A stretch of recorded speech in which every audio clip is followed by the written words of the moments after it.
So welcome to the day 2 of our Tau performance system tutorial for the Admire project. We'll start off by logging into the tutorial sign up page and get an instance. And you can download the slides from this location. Day 2, we will look at several tools today, including a Perf Explorer and using Tau with container environments. If you want to install Tau locally on your laptops, please use these instructions. And log into the AWS instance and let's get started. To start with, we just make sure that everything is working well in your web browser setup. And let's start with going to the SRC demo directory, launching a paraprof demo file, and just reviewing what we learned yesterday. So here is my instance, and I will log in. And I go to the SRC demo directory, and I launch paraprof demo.ppk. Let's just try this ourselves, make sure that all the graphics are working properly. And please let me know if you have any questions. I'm monitoring the chat window here, as well as please feel free to unmute yourself. Here is the paraprof main window here, and I can just go to any node, right click and say show thread statistics table, or I can look at a left click and just see the different functions, how much time they take. You can go to options and say, don't stack these bars together. So each function over here has its own space. So you can see how it looks over multiple ranks. Now note that this is the total time across all invocations of that function. This is the time for each colored function. So this is MPI barrier over 20 calls, the cumulative sum, because this is a profile. But if you notice that even though they have a different shape, it's hard to scroll through all these lines and get a view of what's happening for each function's shape. Whereas if you go to the Windows 3D visualization, you can see at once the full shape of the execution. And each function has its own unique shape. And you can see that there are these two functions that are kind of inverse of each other. You can look at the bar plot. You can zoom in using the scroll wheel on your mouse or use the plus minus buttons on the keyboard. And you can look at a particular point in this space by moving the function slider like this, like I'm doing, and the thread slider. So here is the thread slider, and I can reach a point like this, and then zoom into that location and see that on rank 199, it takes 129.5 seconds. In fact, I was asking the developer of this code, AORSA2D, about why there is one singularity like this in the whole profile, and if it's a problem with the profiling tool. And he said, no, this is a tokamak reactor, and there is a cylinder, and the CPU that gets the central axis that runs through the center of the cylinder has to do more work. And so that CPU is what you're seeing over here, rank 199. And that's why it is unique in the profile. Now, I had mentioned yesterday that we also have a scatter plot. You see, there are many different ranks over here. There are many different functions over here. And we have the exclusive time shown over here. If I look at the scatter plot, what we do is we look at for every rank, we see the time spent in that rank on that function. We get these 4 functions automatically by looking at their standard deviation. They have the most variation. So for example, a rank took anywhere from 31 seconds in MPI barrier all the way to 260 seconds. That's a wide variation in MPI barrier timing. In the same way, there is a loop over here, and we can see this loop, QL Myra mod. And then there is another function called sigma D. So every rank has a unique value for the three different functions. And also, it has a unique value for this color function. Okay, so you can plot each rank individually as a ball over here and color it using this fourth function. So here I see that there is this one rank that is red hot and all the others are blue or cold. And that's that one function that we saw, which took AORSAT 2D sticks 2, which was taking a lot longer on that radial axis.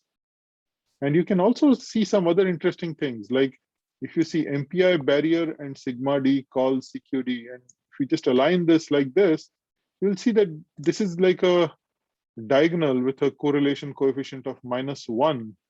That means when the time in this particular function increases on a given rank, the time in that function decreases. So just to get started, are you all able to see this and verify that you can look at the data this way?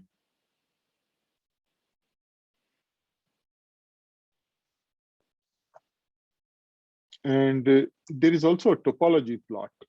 Here, when you are using a machine like Cray or something where they have PMI, we can see the exact location of the topology of a system. Otherwise, you can create your own custom topology by just clicking here. You can pick the example topologies like this. And these are just Jython functions that correlate a particular color. This is the event that we are choosing. You can pick any other event from this list. You can click here and pick a different color if you want, a different event. And what we are doing is, in this layout, we can then see the x-axis, we can look at the y-axis or the z, and pick different topologies. Like after picking this, I can say sphere, and then I can lay out all the ranks in a sphere, for instance. But Samit, it makes more. Samit, sorry, what you see there is the are nodes or what? Yeah, these are ranks and how they are spatially located for the X, Y, and Z. So there is a mapping that is shown over here. You could pick a different mapping of that with, say, cylinder. But these are just example topologies. It's more interesting when you have a real topology of a machine, so that you can actually see how the mapping takes place of a rank on a particular machine. And here is an example of the blue gene system, where we have a topology for this MPI all-to-all V. Now there are 786,000 cores shown over here, but I'm able to see how this all-to-all V function operates on different ranks, and that the lower half of the machine is red hot and the upper half, while running the code, is green to blue in this range over here. Here is another more interesting view from a Cray system where I have PMI. And you see, when I ran this code called QBall on 512 cores, I did not get contiguous allocation of cores on the machine. I got some nodes over here, some nodes here, some over there. They were scattered all around. But using the PMI interface, I can realize exactly where in the physical machine the cores are allocated. And then if I map it in the topology display, I can see how a particular function is spread across the physical topology of the machine.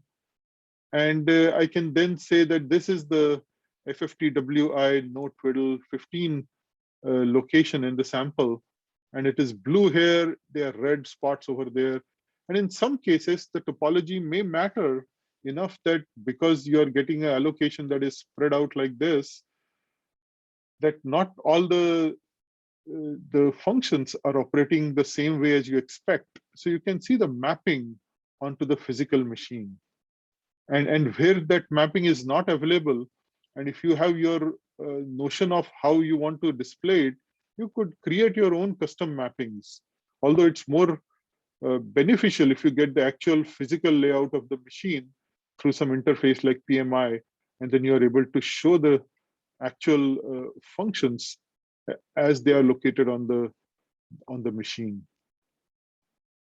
So any questions so far with the launching of Paraprof? Do you feel comfortable enough to launch and view this? The way I did this is I clicked on this in topology display, and I picked this example topologies.txt. This is a file, it's just a file in the etc topology directory of Tau. And you can even create your own topologies. And here, I had created one for the sphere, I had created one for cylinder. In a cylinder, if this is a mapping that says for rank R, how do I map it to X, Y, and Z coordinates? And this is just a simple mapping of the topology. And then I can just slice through the X-axis or the Y-axis or the Z-axis and see the average value of that color metric that we have chosen. That is the color here for the loop. So you can see how they are mapped onto the example. In the standard case, you might just see a simple map which just requires a standard mapping. Now, what is interesting is sometimes you might encounter an error in Paraprof. I just clicked that mapping topology and it gave me an error here. This is embarrassing, but what is interesting is you can take this error, cut and paste it, and send it to this email address of Tau bugs. And what is interesting is the way it is designed. Tau is very resilient. That even if there is an error in some operation, it's all multi-threaded. You will find that the rest of Paraprof recovers from the error remarkably well. It does not crash. You will see that I can exit from here and start this window again, and I'm able to operate just as well, even though there was a crash in the application, and all the other things will just still work. And I can just continue to do this, picking another example topology and trying this out. And all the rest of the windows will continue to operate even though there was a crash in the system. So it is localized, it is able to recover, and that's by design, the way we have designed it, that even if we encounter as severe an error as I just saw, and this was of course unintended, this is not part of the demo, that there was a null pointer exception with a invalid map file that I tried to load. I can still continue using Paraprof. So any questions so far before we move on? Yes, I don't. What's the color scale in the topology map? Here, let me just bring it up. So in the topology map, it is the time taken in a particular event. So these are the events. You can pick any event that you want. Okay. It has taken one event. And then this is the exclusive time. You see, you can pick any other hardware performance counter as well. You could say floating point operations. And then you'll have the floating point operations. And you can see the color scale and I'm saying show the color scale, but this is the name of the loop. The font can be reduced or increased like this. Pardon the overlap.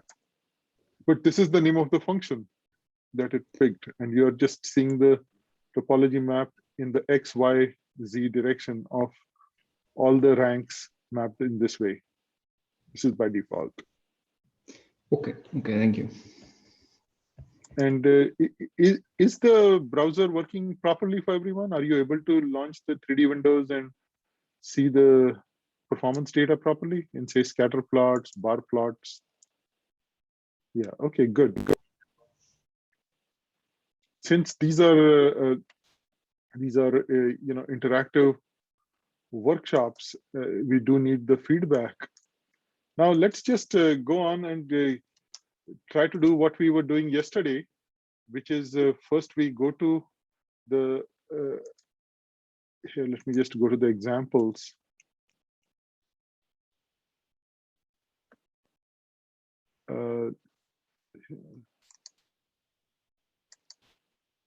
Okay, so here, just go to the src demo co-md src mpi directory, do a make over here. And again, this is what we're doing with a simple MPI application. We had compiled it with the -G and O3. And then we go to the bin directory. R.sh is the program. rt.sh is how we run it without tau and with tau. EBS is event-based sampling. And I'll do the rt.sh to generate the profile files over here. Okay.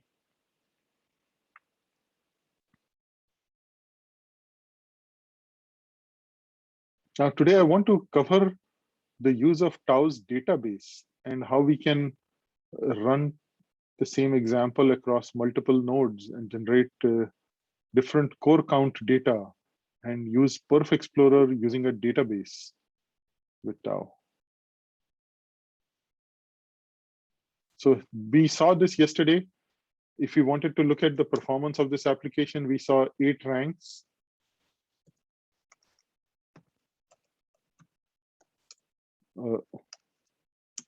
These are the 8 ranks. Now you can say paraprof --pack, and then you can give it a name. So here is, I'll say co-md mpi.ppk. So this is what I did. You can also do the same thing. src demo co-md src mpi make,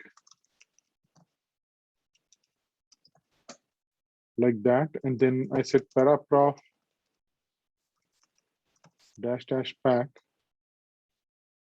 and then co-md mpi.ppk. Okay. Now, once I have packed the file, I can easily remove all the profile files. Why? Because I have the star.ppk file here. And now I can say paraprof co-md mpi.ppk. So this is how we create a ppk file, a packed profile format. And then I can just take any node, right click, show thread statistics table. Here I see that the application took 21 seconds. I can go down. I can expand this view. And then sort like this and see that LJ force is the function of interest. I can expand this, even go down to the statement level, and then go to the show source code, which will show me that this line of code, which is in this 5-way nested loop, is taking a lot of time in this Leonard Jones computation of this molecular dynamics application. This is the LJ force function. This is the one which takes most of the time. And you can see the loops over multiple iterations. So let me just pause here for a minute and let us try this example again and see how we make the PPK files. And creating these PPK files will be important for our next example. So let me know if you have any problems in launching. So what I did is I removed profile files, and then I did a paraprof, and then this is also very convenient to carry one single file with you instead of a set of files. We also have the ability to create a single file using a environment variable called tau profile format equals merged. And then you can create a merged profile file and load up that single paraprof tau profile.xml. And we'll see an example of this as well. But let me take a minute for everyone to catch up and try this example.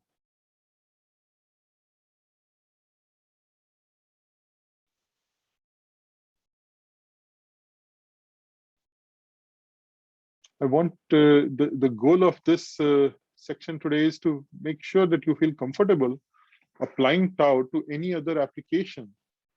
And you are able to choose between different configurations of tau. You're able to launch paraprof and dive deep into where the application is spending its time. And look at the thread statistics table, navigate that. And see, even inside other application runtime system calls and see where it's spending its time. You can see that this is barrier is just waiting. Here you're doing the open fabrics interface, poll file descriptors and waiting over there. So this helps you evaluate what's happening inside system libraries as well. In the case of send receive, let's see what this send receive is doing. It's moving some unaligned elements. It's doing a CQ progress operation.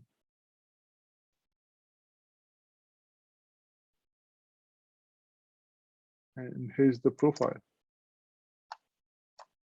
So just with that EBS flag, you're able to generate all of this information, go down to the function that's hot, and then just sort the results, see where it's spending its time, move the columns around.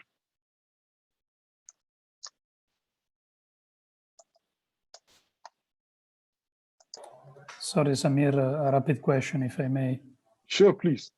How to trust or verify the reliability of exclusive versus inclusive time? Because as you said, it's strictly dependent on the sampling frequency of the event-based sampling. So in the case of samples, you'll see that the exclusive and inclusive time is the same.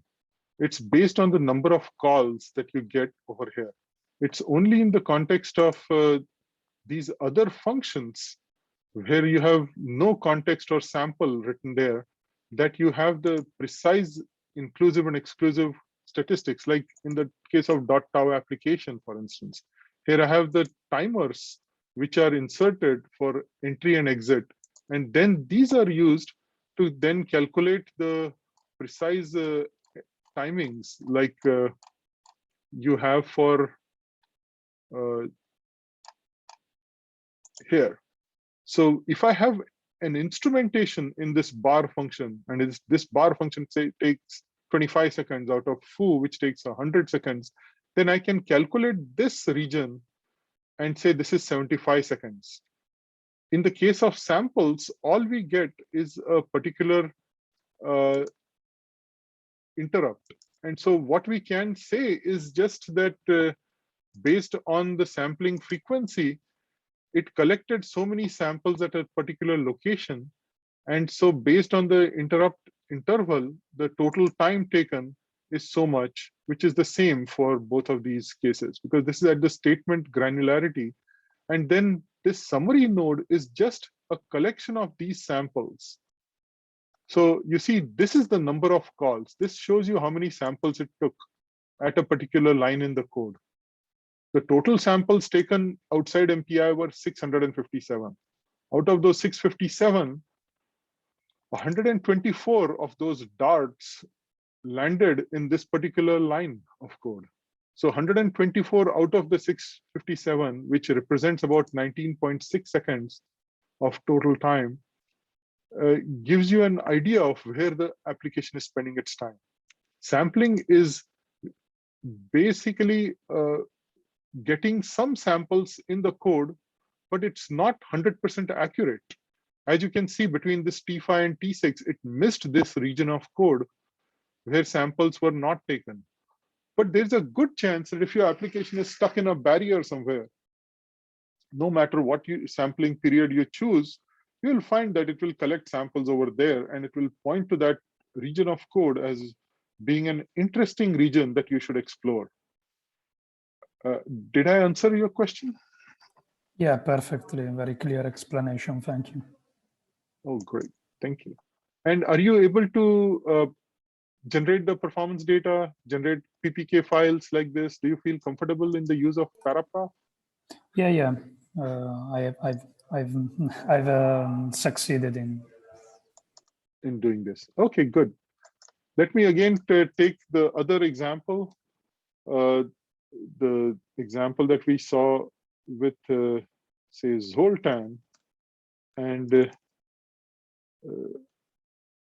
in this case, all the libraries that it needed were based in a singularity container called ecp.simg. So even if I had the Zoltan binary, if I do an LDD on this, you see it is missing many of the libraries here, as the ePetra libraries are not found. And the reason is that they are all in a container. To recap, we saw that yesterday that in a containerized environment with E4S, you can build a large collection of software, and it uses SPAC as the package manager. And there are many different products that are already available to you. If you just say, say Singularity run and say ecp.simg. So all I did is cd to the Zoltan directory, and then I said Singularity run ecp.simg. And then I will be in a environment where I can run a C++ application where all of these packages are available to me in the form of the SPAC installed packages. And then I'll be able to just do a run operation on this like this. It will run the application using, so I am here in the pwd here, cd to that directory. I can say run.sh and run.sh like this, where I'm again using this Trilinos framework, and then I'm running the tau exec-ebs on Zoltan. Okay, so this is running this complex C++ application, and then it's running it with tau. Now here, if you see just the output, this is the output with tau. Total time taken is 3.35 required by ML.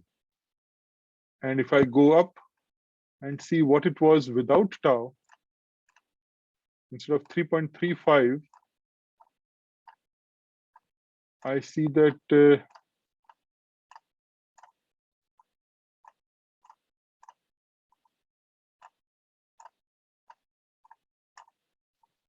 total time was, oh, well, it was actually a little more. So 3.35 was 3.58. So the overhead of the full application run with tau was insignificant. but I get profile files like this. I can see the paraprof display and see the time spent in individual functions at the statement level. And I can also create a tagged profile file. Now note that in this case, paraprof is actually running inside the Singularity container. And I'm able to see the time spent at the function level and go down to the actual loops and see exactly which block row multiply function is taking how much time. So if I take this line and say, show me the function bar chart, it will show me this line at this CPP file, and it will demangle the names. I can also see the 3D graphics from within the Singularity container running paraprof through there. So here it is.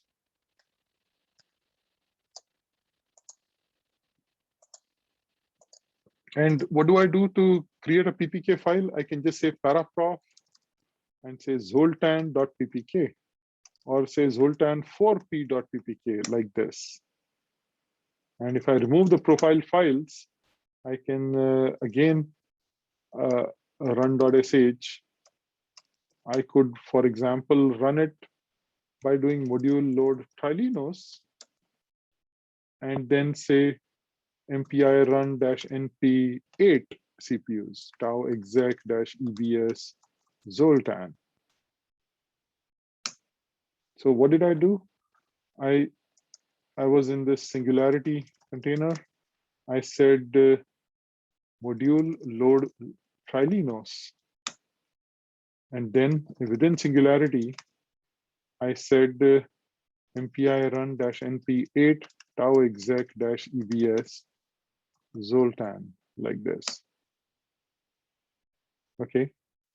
And here I can say paraprof packet in zoltan 8 processor.ppk.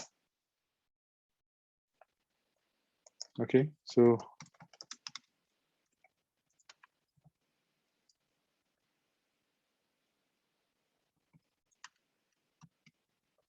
first I ran it on 4, then I ran it on 8.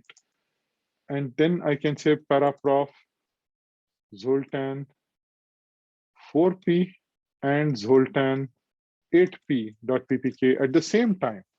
So I can now pick up multiple profile files and load them at the same time. This is 8 CPU run, where I can see the thread statistics table. And then there is the 4 CPU run, and I can see the thread statistics table. Now, what is interesting is that you can also take a particular node and say, add this thread to the comparison window. So I go to the node 3 and add thread to the comparison window. And I have this, and then I can look at node 3 here and add it to the comparison window. So you can see the difference between a particular location of how much time the solver took on 4 or 8 processors and so on. So you can compare multiple of these ranks by just adding them to the thread comparison window. So I did a click on rank 3, and then I said add thread to comparison window like this. And this is over here in this region, right click, add thread to comparison window. If you don't have a mouse with the second right click button, you can always go to Windows and then go to thread and then go to a particular window like this and look at the function, bar chart, and so on. But here is the add thread to comparison window. So what we covered here is how to create PPK files, how you can have multiple experiments and load them and compare the data between multiple experiments in paraprof. I'll take a minute for everyone to catch up and see if you are able to run the experiments in this way. So can you try this singularity, run it, at least even if you have the same profile file, you can always say paraprof zoltan 4p.ppk and compare between two different nodes. You could say add thread to comparison window here and add another thread to comparison window here. So you can compare node 0 with node 2, the two MPI ranks, and see how they differed in the load across a key solver over there. Any questions so far in what I just showed? Yeah, well, when we click on the show thread statistics table, that's a flat profile, isn't it? It is, it is. You can also create a call path profile, but here it is there is a hierarchy.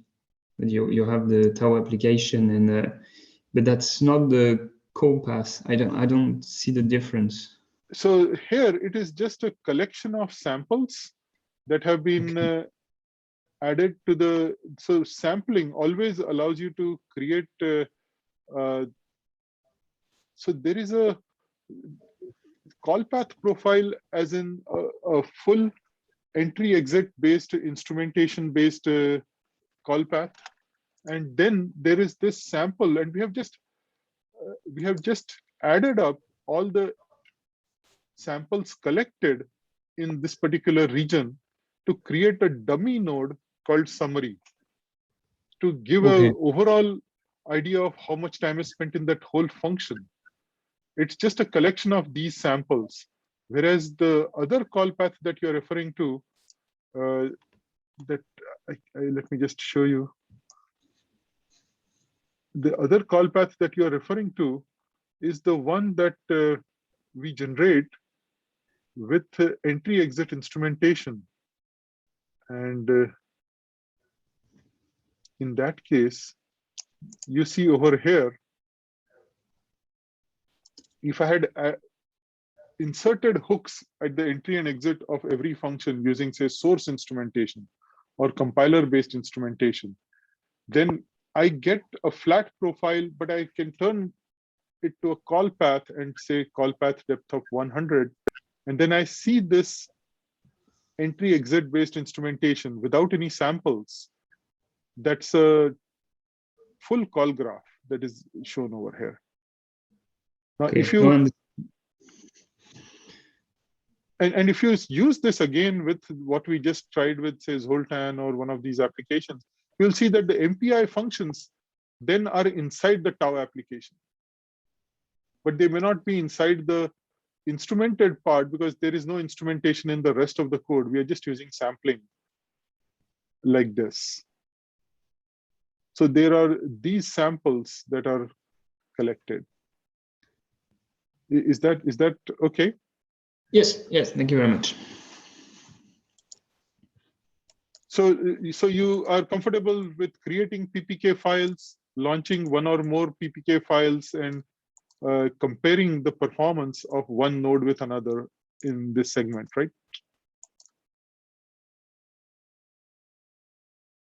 So I'm going to exit from the Singularity container. We'll come back to this later. And let us go and see another tool called Perf Explorer. Perf Explorer is a tool that allows us to compare different runs. So I have exited from here and I'm back over here, and I can say cd to the src demo, and there's a data directory. I'll show the slide here.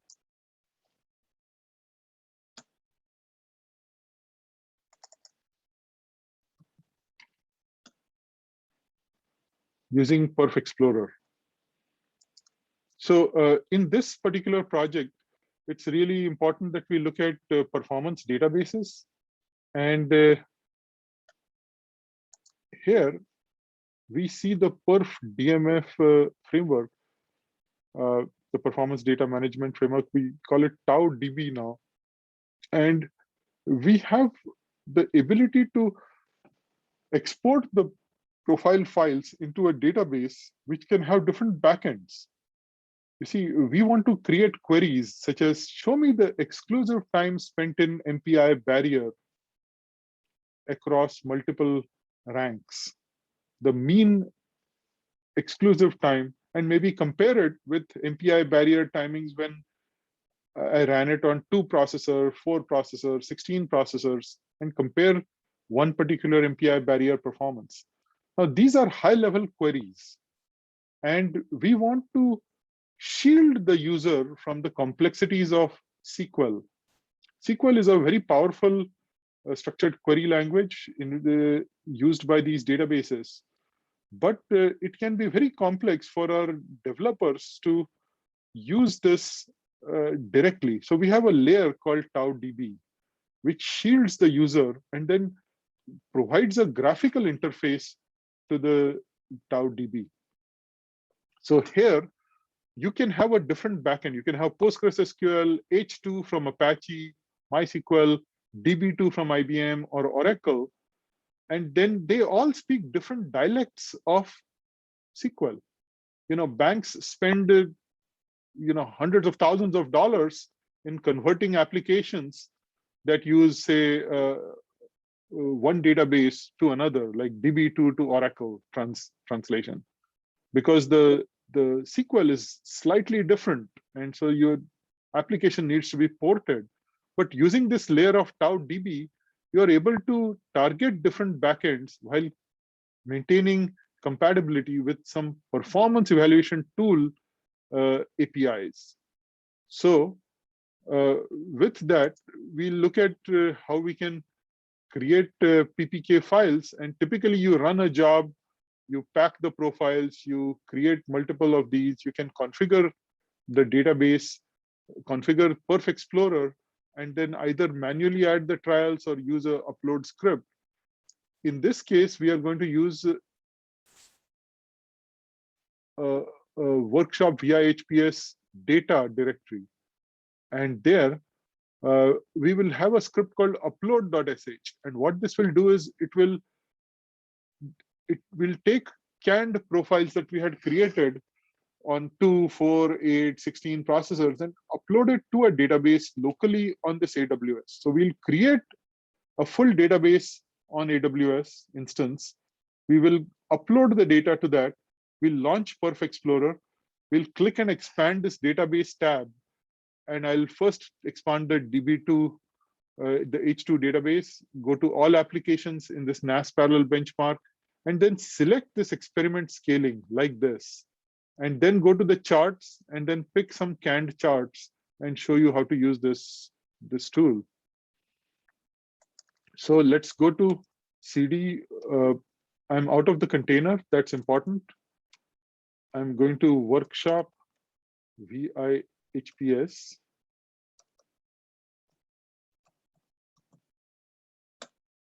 And then data. I have 2 directories here. One is on Scorpy, one is on Tau. Let me go to the Tau directory. And these are the PPK files. They are files that we had created from a previous experiment. And all I'm going to do is say upload.sh. This is the upload. You can see that it does the configure with the H2 database. It does the Perf Explorer configure. It uploads the trials to the database and then gives it a name like this and takes the PPK file one by one in a for loop and just puts it in the database. So what did I do? I just said CD to the, as shown on the slide number 161. Here are the instructions. And I'll do exactly this. CD to slide 161.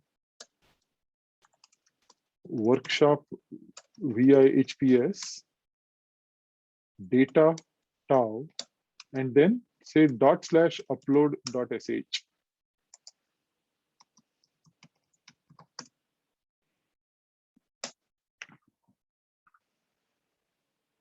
It's downloading some Weka files for data analysis. It's uploading the data. You see it uploaded 8.ppk over here. And then if you were to use paraprof, you can actually be in a different directory. You don't have to be here. I'm in, say, a different directory here where there are no profile files. And I can just say paraprof without a profile file.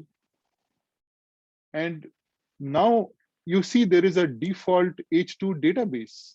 I can connect to this database, and paraprof will be executing the SQL calls, but you can see all trials, application, experiment scaling, and say NAS parallel BT benchmark. I can double click on this, and I can double click on this time, and I have loaded the file, not from the file system, but from the database.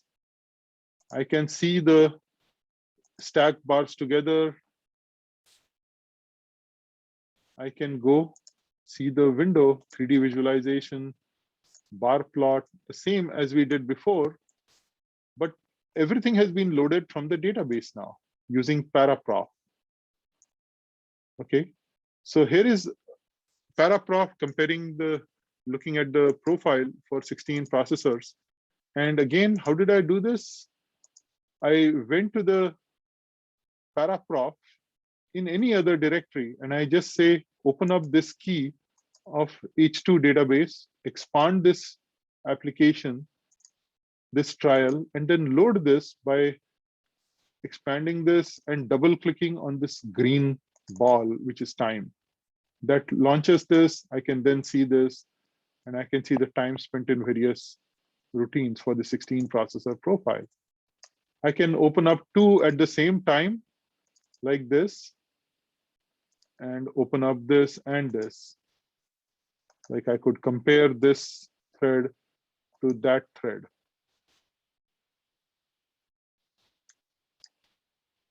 So is this okay?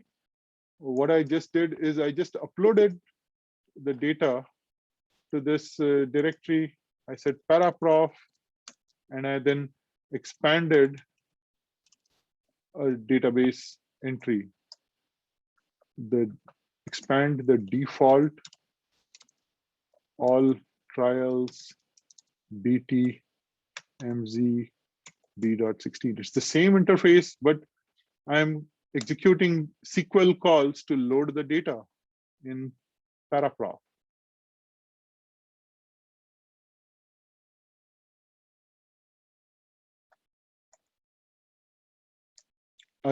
Are you able to try this with the upload and launching of paraprof? I'll wait a minute for everyone to catch up.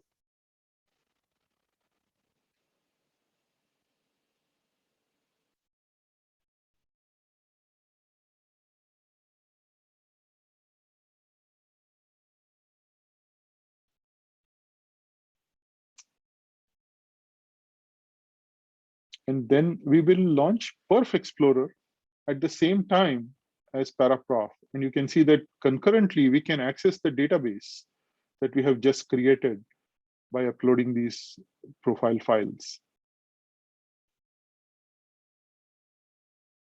And then we'll be able to evaluate the scaling properties of this run as the second application.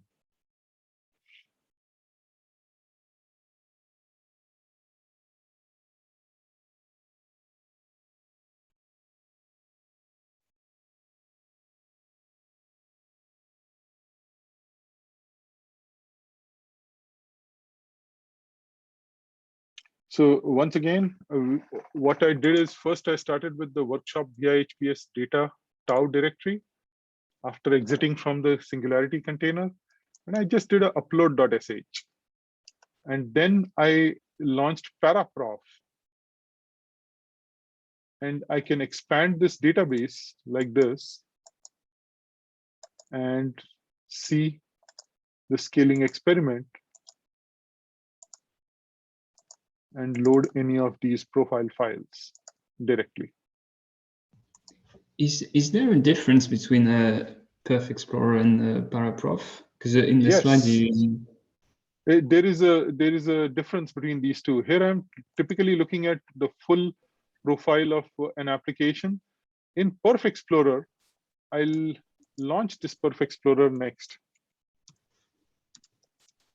And it will also connect to the database concurrently. See, it shows you that it's connected to the database connection successful. And here, you can do a lot of data analysis on performance data. I'm opening up this H2 database. Then I'm opening up this NAS parallel benchmark and the experiment for scaling. I'm going to select this scaling so that it takes all these 4 trials underneath it. Then I'll go to some canned charts like this. So now my focus is on this particular experiment where all these 2 through 18 processor profiles have been loaded. I'm going to the charts and let me say, show me the total execution time. I have loaded the data, the mean profiles for all the different core counts, 2, 4, 8, 16. Now I'm saying, show me the total execution time. Now what happens here is that we are making a query. We are saying, show me the inclusive time for the .tau application, the top level timer for different core counts and issue a SQL query to the database. Then we get the results and then Perf Explorer charts that. So here is the total execution time.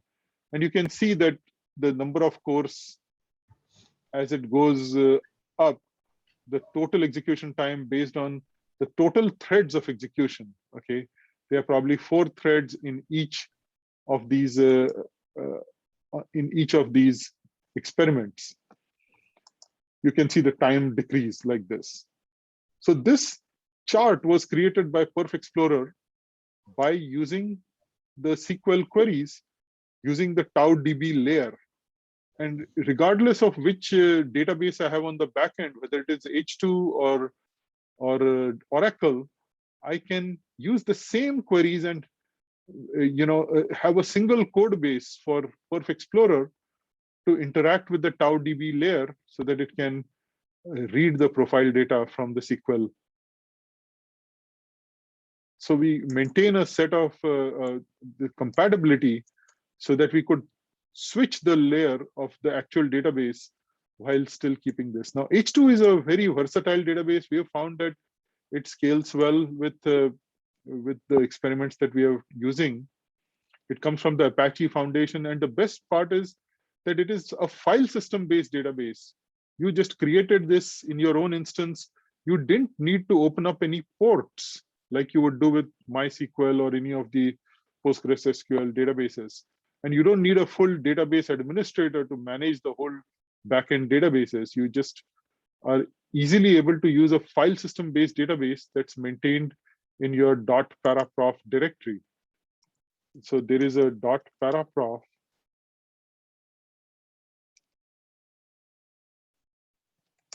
And it maintains a file system-based database in that directory. Okay. So again, the steps are go to the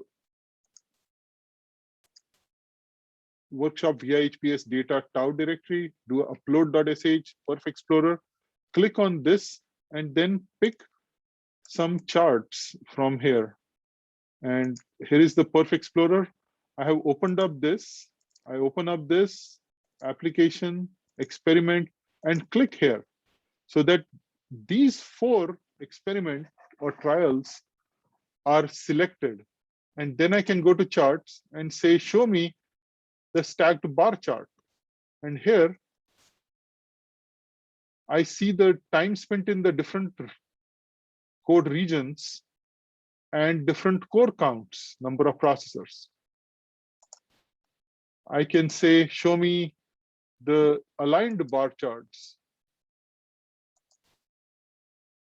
And here, each function is in its own space. So I can see how this do operation on OpenMP did. And here is an OpenMP profile. And I can see exactly what that looked like. This is a very powerful tool. You can see relative efficiency. It asks you whether it is a strong scaling or weak scaling. In this case, it's a strong scaling. I say okay, and it shows me the relative efficiency. I can say relative efficiency for by event, and it shows me for all the events. Or if I wanted to pick a single event, I could say, show me the relative efficiency of a particular event. And MPI bcast, and then I look at it, and you can see the efficiency. And if you look at other charts that we have, there is group percentage of total runtime. There are groups. I'm saying, show me the MPI group, and I can see the total experiment. I'm creating these charts. I can even create custom charts. This is very interesting. I can create my own SQL queries and say, I want to chart this on the x-axis, this on the y-axis, create a chart for me. Say, for example, if I say the number of cores is on the x-axis. So I say cores, and I choose the value, say threads of execution. I say the y-axis should show me the mean inclusive time, or say the exclusive time. And I say not just main, but show me all the functions. And I say, well, let me just pick some functions, say matmult substitution, matvec substitution, and MPI barrier and bcast. These 4 functions I'm going to pick, and I'm going to say exclusive time. And the chart is scaling. And I can just say apply over here. So I'm taking the 4 functions from the database.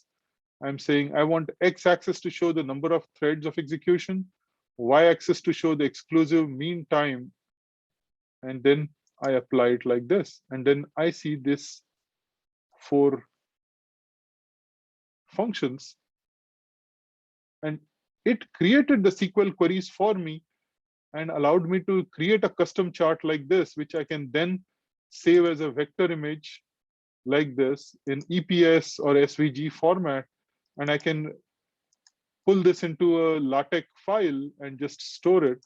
Or I can also save it as a JPEG file, or sorry, PNG file like this. So if I don't like the distance between these, and I say I don't want I want them to be all equidistant, I can redo this. I say show me categorical x-axis, and say align the x-axis labels, create a different chart like that. So I have 8, 16, 32, 64 equally spaced. But what I'm trying to get at is I can store data in a database. I can extract it in Perf Explorer and chart whatever I want in a custom chart by putting it on the X and Y axis. I can also add metadata to the application. I could have application data that's stored with the performance data that can show up here, and I can pick that value in the X and Y axis value for the metadata field. And then I can chart that. So you have the ability to do this. You can do a lot more with Perf Explorer. We should take some time and explore this tool, and allow everyone to take a few minutes to connect to this and try this experiment. So I'll take, let's take the next 5 minutes to try this workshop via HPS data tau, and then do the upload.sh, and then launch Perf Explorer, and then expand it to bring it to this particular region and launch this. I'll just wait here to answer any questions you may have and see that you can also access it through Paraprof. Yes, Samir, two questions. Can I Yes. do this with any PPK? So Yeah, any PPK file, absolutely. You just Path upload Explorer, any right? different core count PPKs like we created with Zoltan. You remember we created the 4P and 8P PPK files, and then you can just upload anything you want into the database.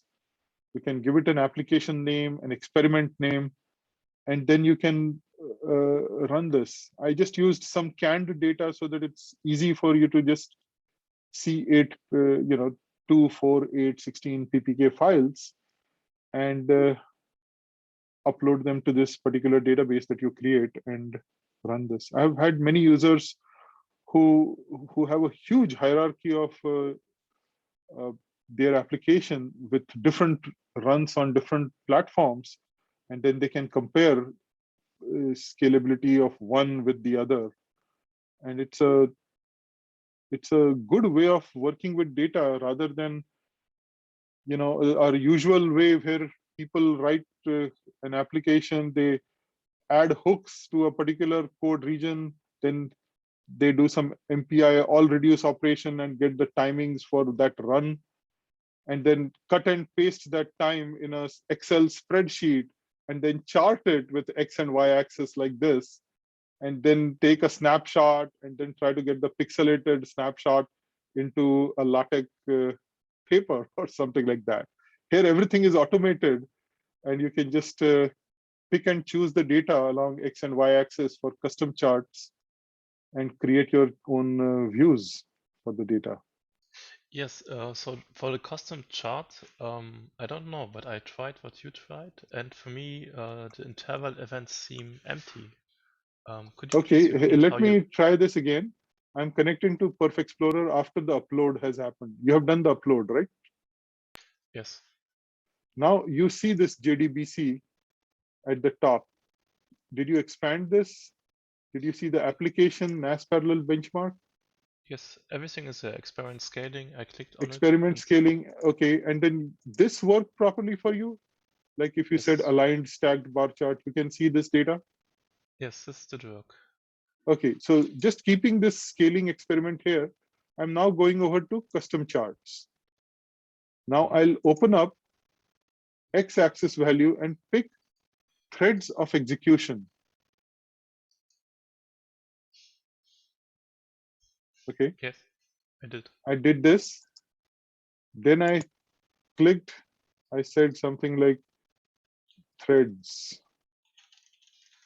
Y-axis, I called it, say, inclusive this time.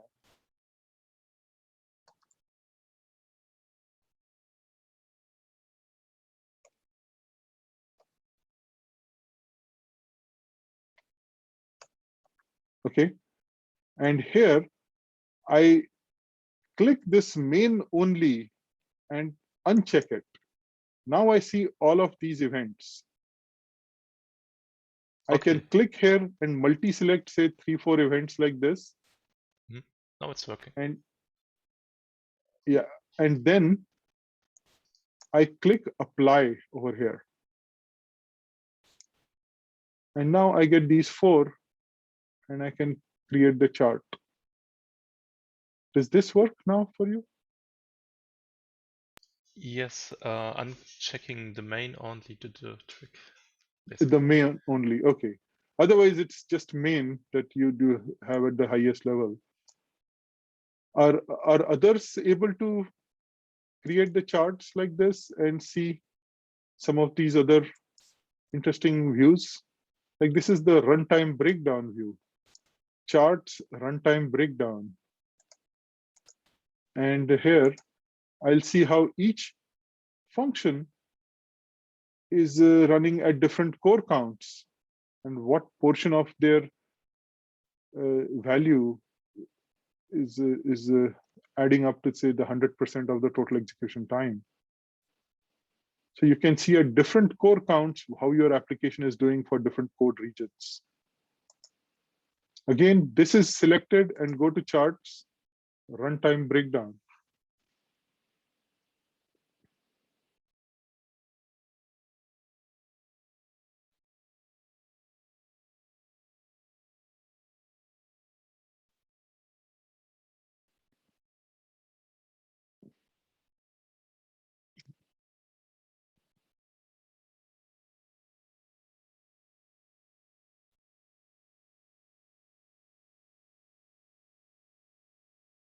There is a lot more to this tool, including correlation analysis between events. You can do correlation analysis, you can do cluster analysis with k-means clustering, and do the visualization. But let us start with just custom charts and the charts that are canned that will allow you to do, cross-experiment analysis. And I want to spend this time talking about the databases because in our Admire project, we will be evaluating databases. We'll be looking at how we can store the performance data in a database, and having access to something that's already implemented with storage with databases may help us choose other options for storing data and using it with tools like we have got here. And what I like about the H2 database here is that I can bring it up very easily without much involvement of the system administrators, and I can have file system based database which supports locking, and I can have two or more tools use the database at the same time. So I can have Perf Explorer up in the window as well as Paraprof using it.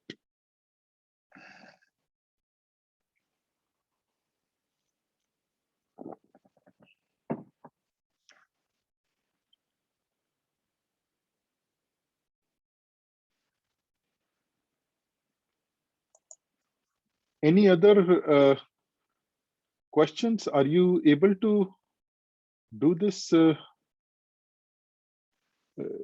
hands-on session with the Perf Explorer? The instructions are right here and on slide 180, 161, and in the chat window.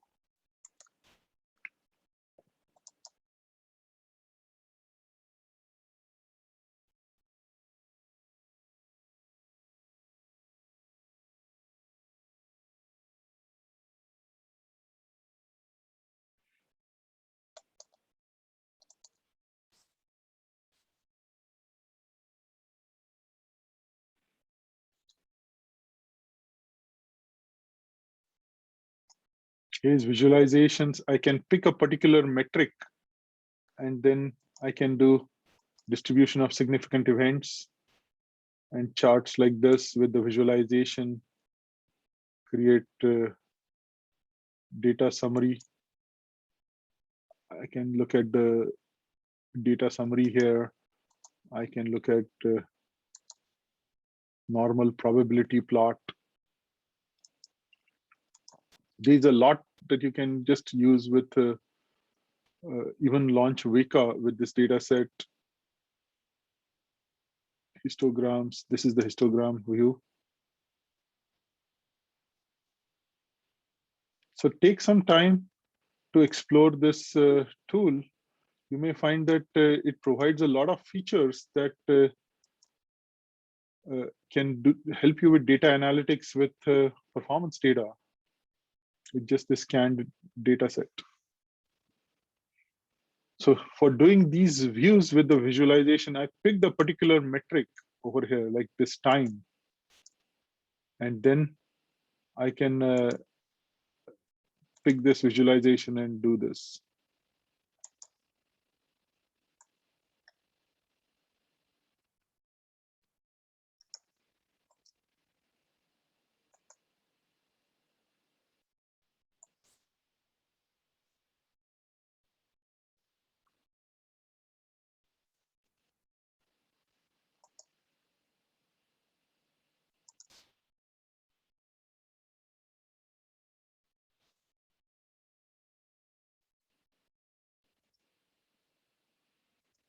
And then you can even pick clustering method, dimension reduction, clustering, inclusive, exclusive, correlation analysis. And it queues it, it's doing the correlation analysis.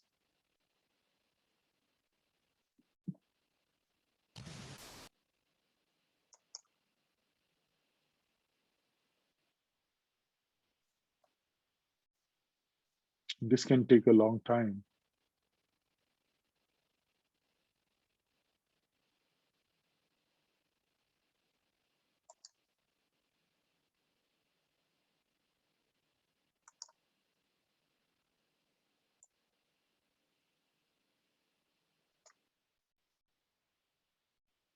So any comments? Are you able to launch these charts properly? Are you able to create custom charts? Are you able to look at just selecting a metric like this and going to visualization and picking create histograms or box chart? Are you able to create such charts or canned charts like these?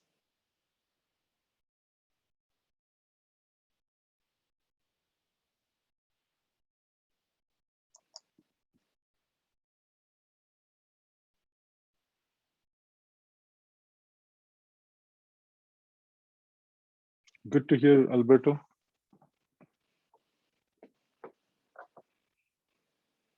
Is anyone having any problems with either the AWS instance or launching of these tools or running this workflow?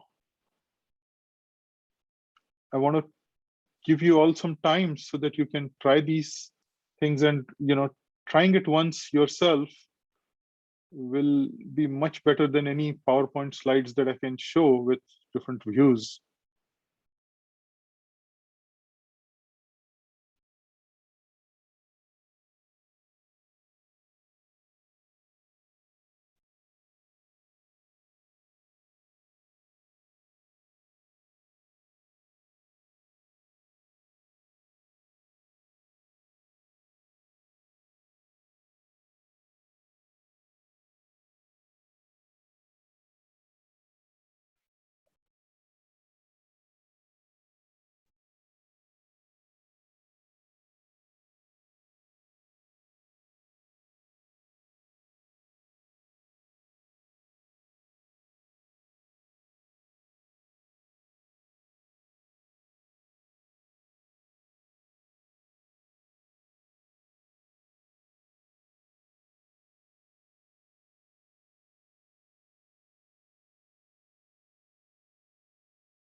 And feel free to unmute yourself if you're having any issues. It's hard for me to gauge how everyone is doing on the tutorial.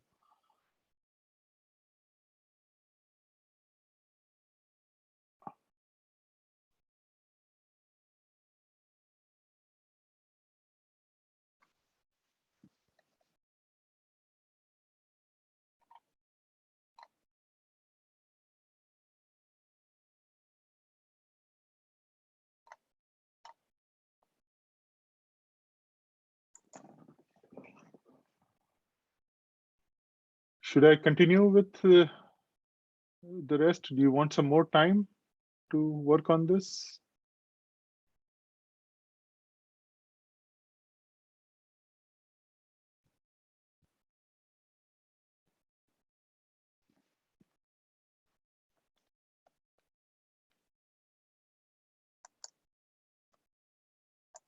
Well,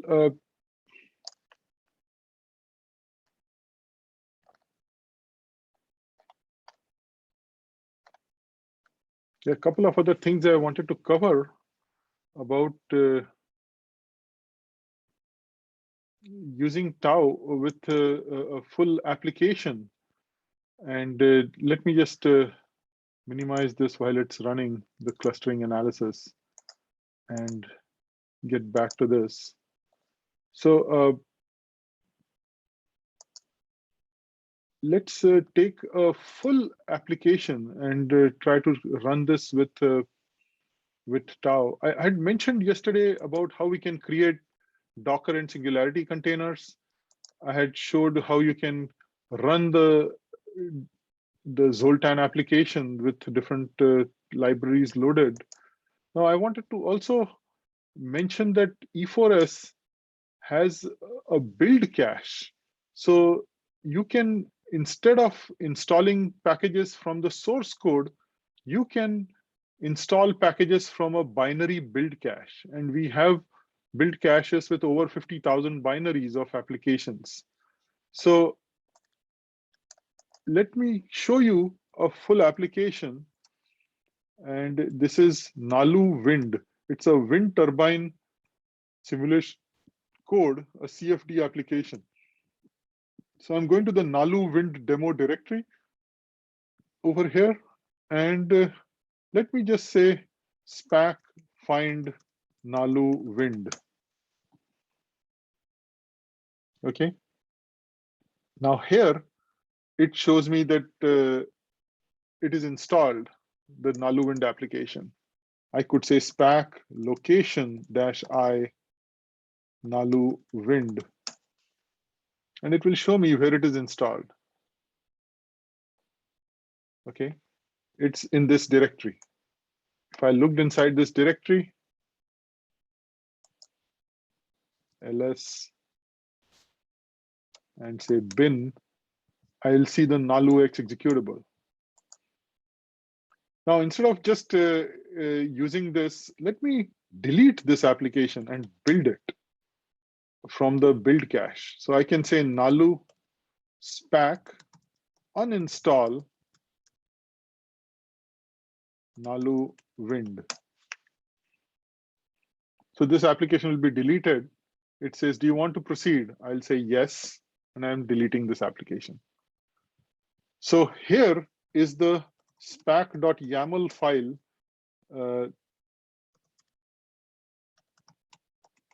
which shows how to build this application. This is a recipe of all the dependencies that are here in this environment with MPI, and I have a number of packages. I say you want to build Nalu Wind with FFTW, with Hyper, and use all of these things with release with debug info as the build type. So this will put the -G while building it. But instead of using the source to build it from a scratch, I'll say spac-e, the environment directory is current directory. So it picks up this spac.yaml file from the current directory. And then I'll say install. What this is going to do is it will look at the build cache. It will look at all the dependencies that are here on this AWS image. And now it's fetching this file from the build cache directory on AWS. And then it will install this binary. Now, Nalu Wind is part of the Exawind ECP application. And they are, it's a very complex code. It can take over 4 hours to build it from scratch using the source code.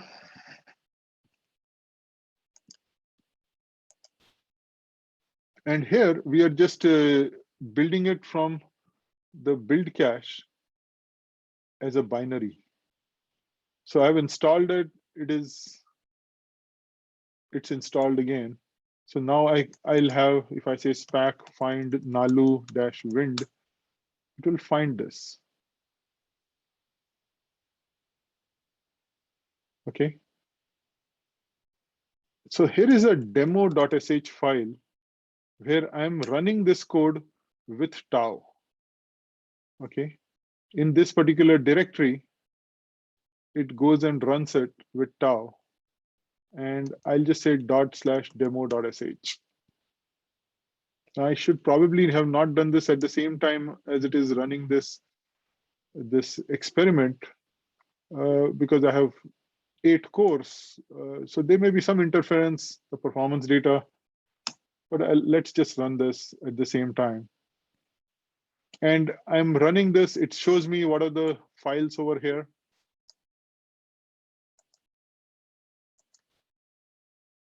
And you can see over here, CD Nalu wind demo.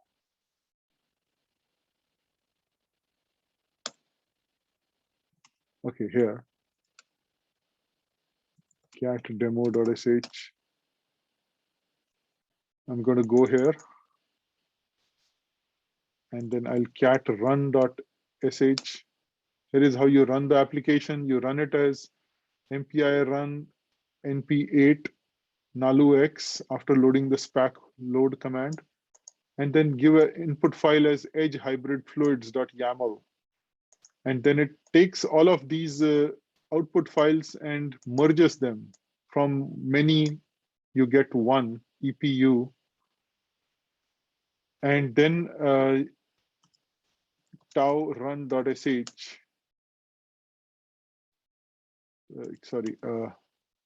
Run tau.sh. Here, in this case, all I did was added the tau exec-ebs. In this case, I'm also creating a merged profile file, and I'm turning on call path and call path depth to 100 and creating this. So now I will run it on 8 CPUs using this tau exec-ebs. Instead of this, I am using this.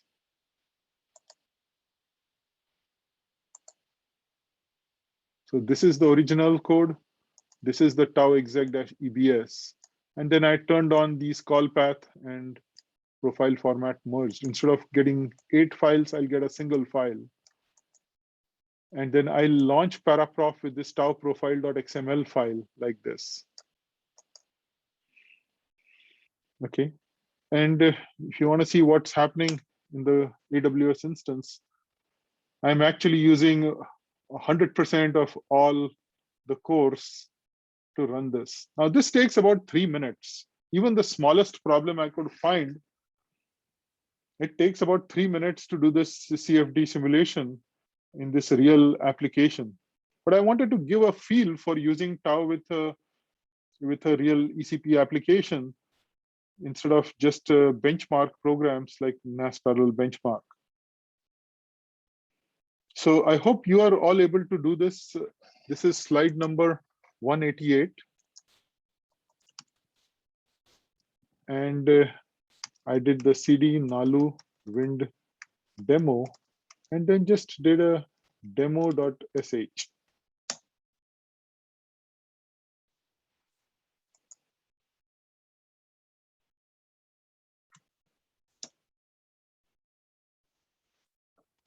Is this okay? Are you able to try this example?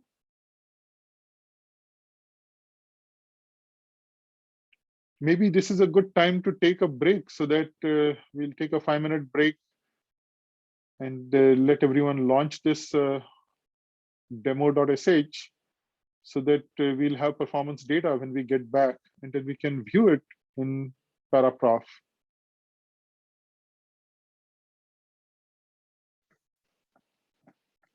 It does look like my correlation analysis completed in Perf Explorer. And I could see the correlation results over here. We get back. Here are the correlation results, where I can see pairs of processors and compute RHS with compute RHS with verify. So these are all the 16 or 64 cores, and you can see the correlation result is over here.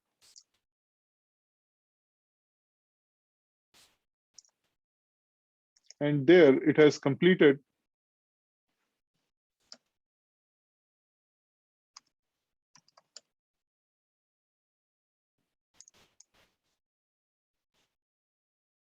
And it should have created an output.e file.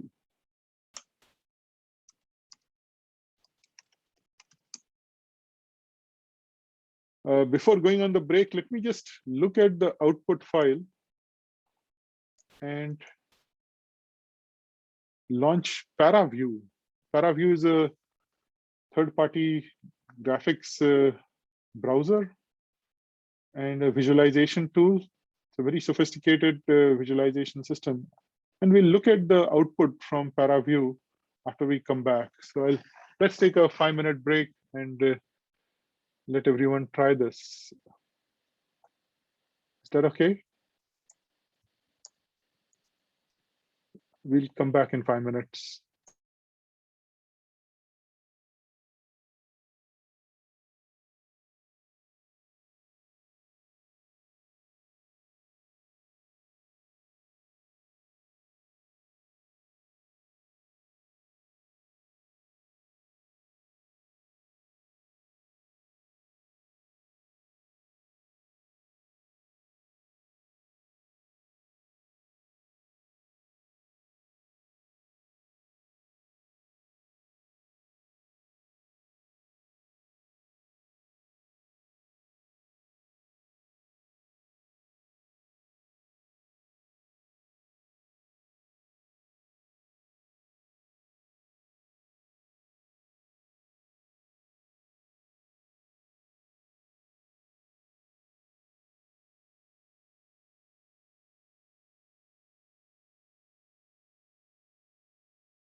Okay, I'm back.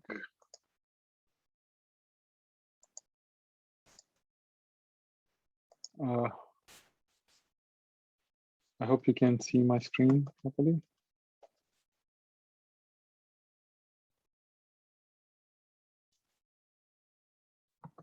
Yes. Okay, good. So what I did here is I ran this CFD application. It took about 3 minutes and it created output.e file.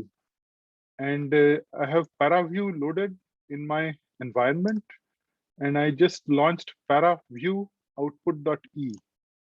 Now, in case you're getting confused about ParaProf, Perf Explorer, and ParaView, ParaView is not a performance evaluation tool at all.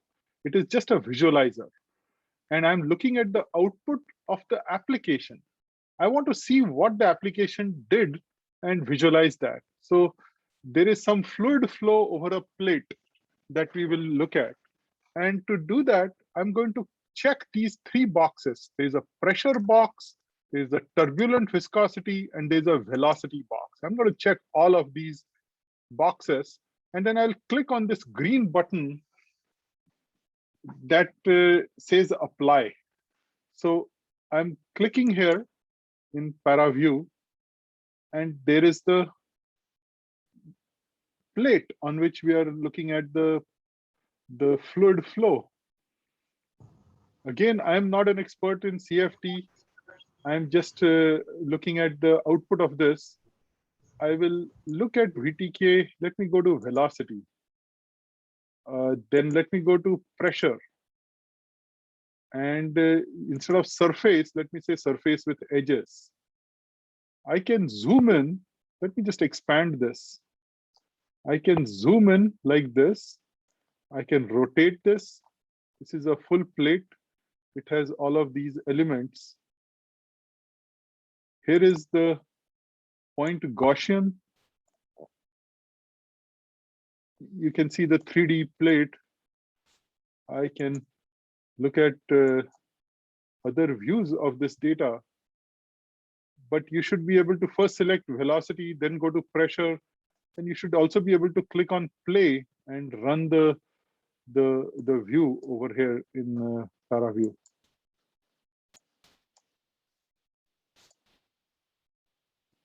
Let me just log in here again. Launch this ParaView browser. And you can see over here, click play, and you can see how the pressure changes on this plate. So this is just a quick demo of what the application was doing. This is the surface with edges. I'm clicking pressure here and clicking play just to give a view of what the simulation did in the output on the 8 CPUs. So this is a very simple problem. There are other more complex problems that they are looking at where there's a whole wind turbine and they are coupling 2 codes. One is the AMR wind for the wind flow, and then the Nalu wind for the near body wind turbine. And then they are using these wind turbines over the water and moving the entire turbine as the flow of air goes on. So those take exascale systems, the exascale class systems where they are running these simulations in this simple AWS 8 processor instance. The problem that we could solve in this with 90,000 of these edges is just a simple problem where we are doing some fluid flow, and then we can look at the pressure by clicking this button, and you can see the pressure over the course of simulation. So are you able to run this code? Can you run the demo.sh? Are you able to run the output.e with ParaView? You can click these 3 buttons, click the apply button. First select the velocity, then select, say, the pressure, And here is the surface with edges. And you can click this and you can see how the pressure changes with the edges. I just thought it would be more interesting to show the performance data for a simulation and actually show what that simulation was doing in a visualization tool. Now, typically installing all these packages is a big headache where you have to get the 3D graphics working properly with all the underlying components with, say, ParaView with the dependencies. And E4S helps you with that, whether it is Visit or ParaView or a number of data and visualization tools such as HDF5 or Adios 2. They're all pre-installed in the containers that E4S provides. So as we look at the data analysis and IO libraries, you may find that a lot of software is already pre-installed in this AWS instance, either through the container or directly in the E4S image. Yeah, so please feel free to unmute yourself. I would like some feedback. Were you able to run this NaluWind demo.sh, go to this directory, this NaluWind directory, and then launch something like ParaView output.e, which is created after the code runs. Is someone? Yes, go Yes, ahead. it works. It works, Clement. Great. Yeah.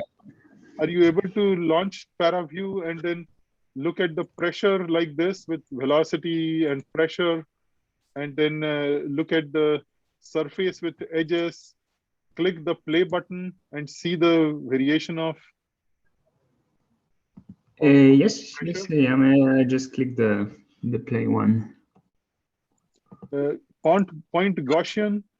Here is point Gaussian, and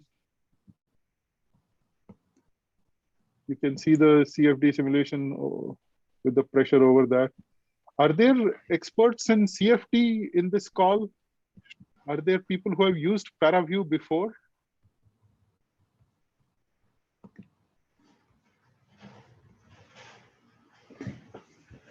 I've seen ParaView. I've seen it used. I've never used it myself, but I've seen it used in geology. Oh, okay. Very good to hear that.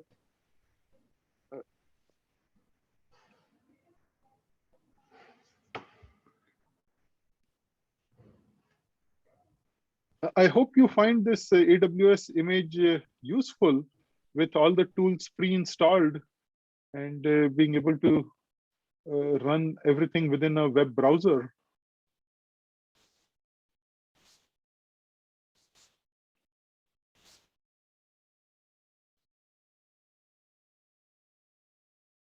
Well, this is the ParaView demo. We are not looking at ParaView for this particular Tau tutorial, but I just wanted you to have a feel for what simulation does. And then we look at the Tau output. Here I'm closing this ParaView and I'm launching tau profile.xml and say paraprof tau profile.xml.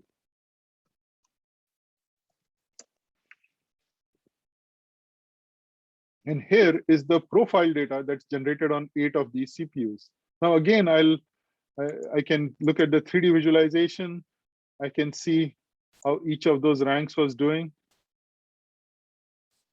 Here is the bar plot, scatter plot, and you can see the function and the thread slider like that. But let me just go down to the thread statistics table, say, move the stack bars together and bring down this thread statistics table.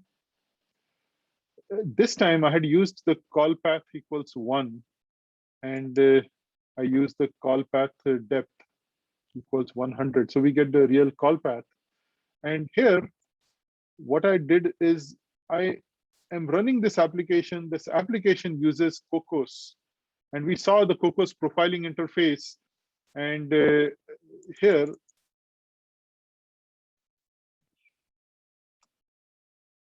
You saw the push pop regions we saw in Cocos, that you can have an interface where you can have a parallel for like this. Okay.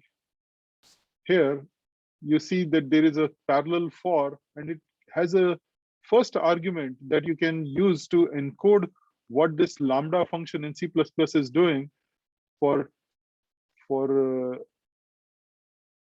sending the work over to pthread or CUDA or other runtimes. Cocos is an API for node level parallelism, not internode but intranode. And so you can specify what each of those operations does, and then it shows up in Tau's paraprof with the exact name. So this is the same name that we are seeing in the application. And you can see that there is one Cocos thing, which is operation op star X. There is the bellows pseudo block GMRES solution manager, total solve time, 100 seconds over here. You can expand this. You see what happens. And this is very interesting because what we see here is the way the application developer encoded the different parts of the solver in their understanding of what's going on. So you can literally read the profile in terms of English. You can see that there's an orthogonalization step, there is a operation star X, there's a precision star X, there's a applying of some Chebyshev in some LF pack, and these are the parallel fors, and also wait all for MPI. And you can see what MPI wait all was doing when it was stuck there for 27 seconds. So in 27 seconds, 22 seconds were just wasted in the global poll operation over here. So there are things like this that can show you where it's spending its time and what it's doing in this entire operation. So you can see exactly which Cocos application function call is taking up all that time, and you can see how it does on different nodes. So all of this time is wasted in the bellows pseudo block GMRES solution manager when it is doing this preconditioning star X, where it applies a Chebyshev and calls MPI wait all, which then goes to do polling, waiting for the messages to arrive. Any comments so far? Do you see the such breakdown in your case?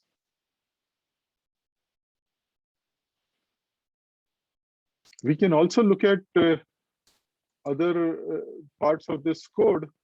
There is the inclusive time. Here I'm looking at NALU preconditioner, MuLu preconditioner setup time. You can see all the parallel for operations. Here is a context where we see the setup time. And I can, look at a Cocos operation over here, sort it, and look at specific parts of the code.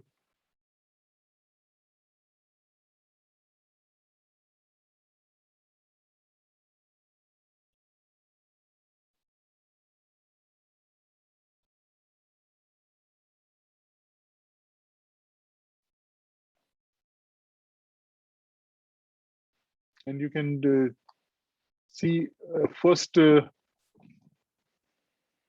argument is very useful over here for the application developer, as they can, without any change to the binary, you can get detailed information with using the Cocos profiling interface in this manner. So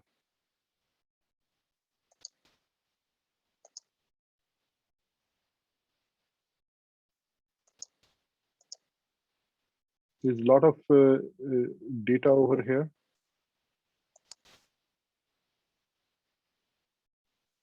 Here is a Cocos parallel for. I can go down and see this entire application information.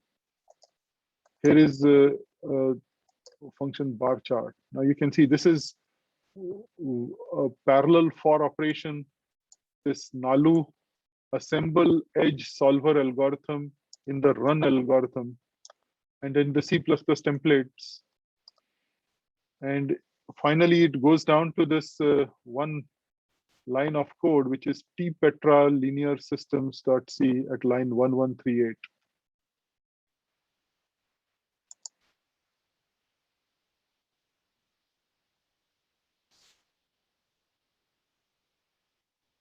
Here is another Sierra NALU execute.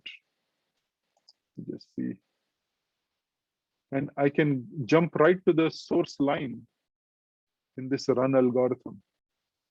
So here is the momentum edge solver algorithm execute. And this was the line of code that took so much time. So with event-based sampling, you can jump directly to the location, even in a complex algorithm, and see exactly where it's spending its time in this full call path. But what is interesting is you can just see exactly what the application is doing and go down to the MPI all use and see where it's spending its time. If it's taking 10 seconds, out of those 10 seconds, you can see MPI all reduce was just polling for 8.3 seconds when it was called along this path. So here you have narrowed down and said it's taking between 7.1 and 10.6 seconds in just polling in MPI all reduce when it was called by the Belos block pseudo block GM res solver manager with Belos over. So, any comments?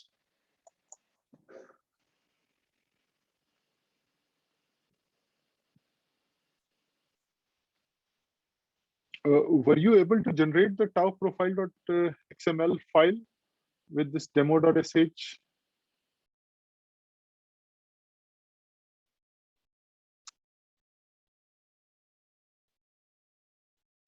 Yes, Yes. but I don't have the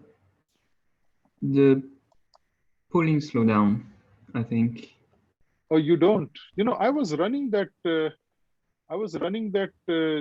Perf Explorer algorithm for, I had only 8 CPUs and I was running that Perf Explorer Yes, correlation you had- analysis in the background, if you remember. yeah. Maybe that affected the whole computation and it got a little imbalanced. Yeah, it's faster overall on my my instance. I mean, It is faster, right? 200, Okay, so 200 I had only 8 seconds. CPUs allocated in this instance. And so you can even see that it's a little different. My 3D graphics view may be different from what you got.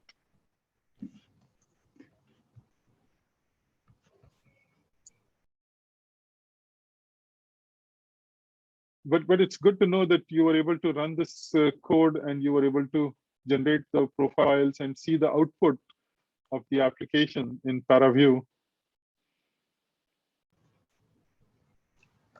Now, in case you are wondering about this this container that we showed earlier and said, you know, is it how would this work if I had a HPC system and I had just this ecp.simg? You know, I did the singularity run ecp.simg, and then I ran this this code like Zoltan, which uses Trilinos, using all the libraries inside the container. Even the MPI was inside the container, right? We created this in the Zoltan directory. We did a clean.sh, we did a compile.sh, and then we created the Zoltan binary. Now, I ran this with tau inside the container using the MPI that shipped in the container. All of these libraries were built using mpitch. Now, if I'm trying to deploy this container with all the tools on an HPC machine, I'm not using the mpitch. How would I use this container with all of the tools that are in there, including HDF5 or Adios 2 or Cocos, with my MPI that's running on my HPC system, right? So we have a tool that you may find useful in using such a container. And that tool is called the E4S Container Launch Tool.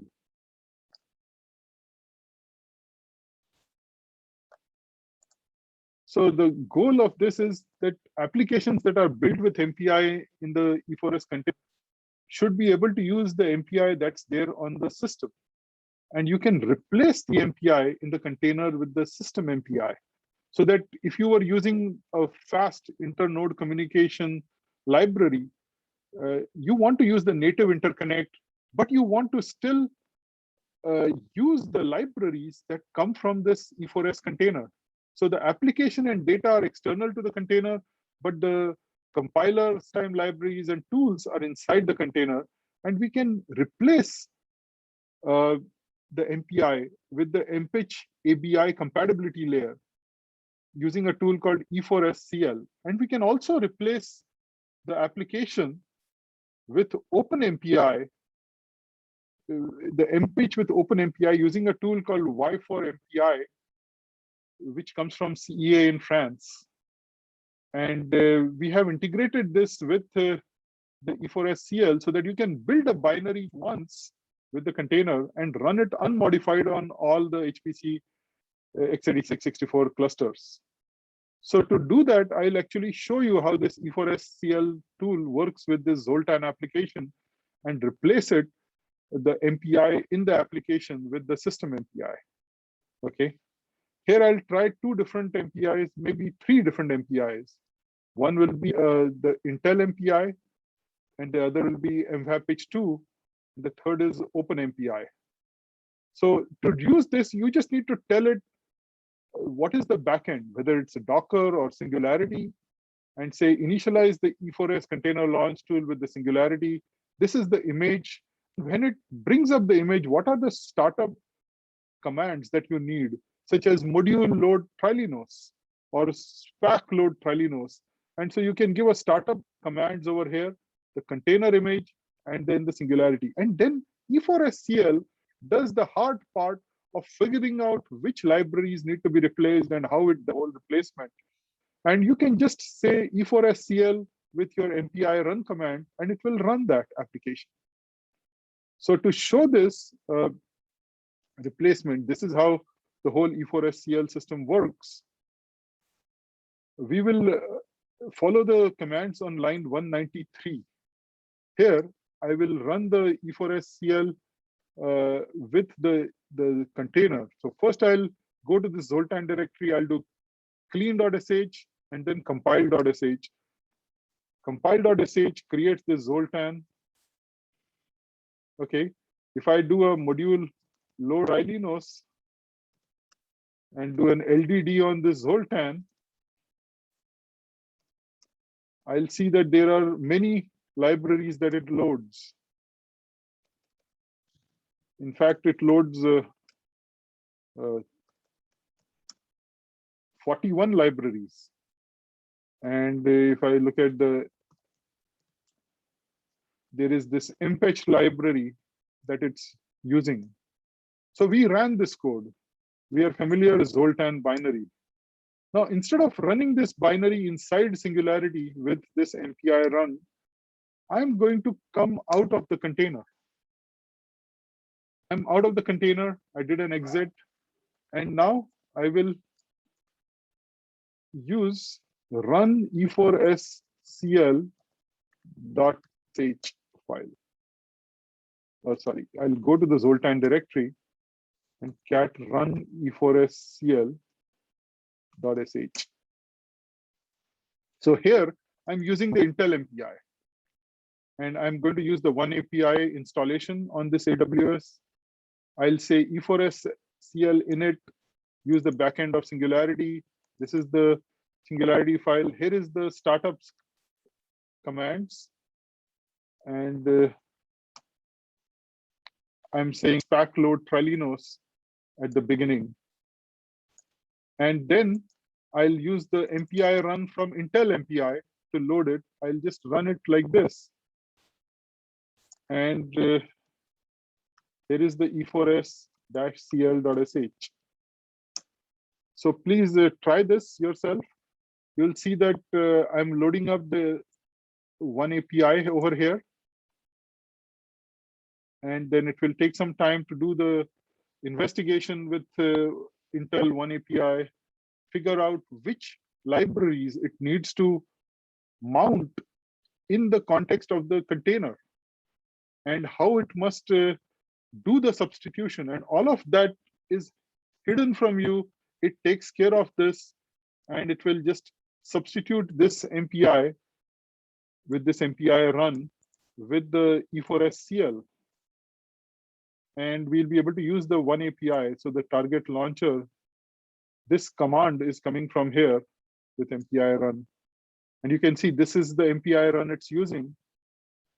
It finds 15 libraries and 10 files that it must use. And because we are using mpitch ABI substitution, we don't need to use Y for MPI. And here is the Singularity backend. And it will run after mounting all the files correctly. It will use the MPI run to run the Zoltan. Now, it has to load up all those 41 libraries. It has to change the MPI and substitute. But finally, it should be able to run the application after this initialization step. This initialization step takes time for it to figure out and mount everything. But then the subsequent MPI run operations are fast. You are using the speed of the Intel MPI, and it's running the application. As you see, it ran it pretty fast, 2.4 seconds. You remember it was like 3.6 seconds inside the container with the mpage. So it's using the native MPI on this system. I will try another run E4SCL, and I will this time use, instead of Intel MPI, I'm going to use mvapitch2. mvapitch2 with the EFA AWS driver. So I'm going to do a which MPI run. So that is the only change I made. I just uncomment this and commented this out. So instead of Intel, I'm using mvapitch2. And I say run E4SCL.sh. So you can see this is the E4SCL container launch tool. And this message is coming from mvapitch2. It says it could not find libxpmem.so intranode transfers. Now it's finding 19 libraries in case of mvapitch2 that it has to substitute. And then it will run this same application over here.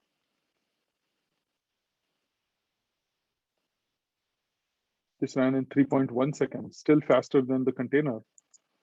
So it's using mvapitch2 in this case. And now I'll show you how to run the E4SCL with Y4MPI using OpenMPI. Here I'm saying from mpage substitute it and use to OpenMPI and run this MPI run exactly with the module load Y4MPI. And then here, I can say E4SCL Y4MPI.sh. So here it just says Y4MPI is taking care of all the substitutions and the libraries. This is a very complex operation. You have a binary, a Zoltan binary that uses Trilinos and 41 other libraries. And you are saying, please substitute the mpatch in the application binary, without modifying the binary, please use this ympi directory and use this mpi run and do the substitution and run the application on 8 CPUs or 4 CPUs. And here it took a little longer with the substitution. So I just showed the same binary being used with Intel MPI, with MFAP2, and with OpenMPI. And if I say module load Y for MPI, maybe in a different window.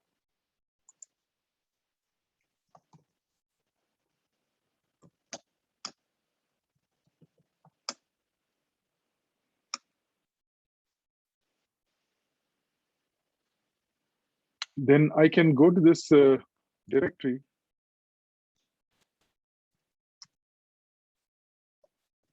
to the etc directory and look at the Y4MPI config file. And here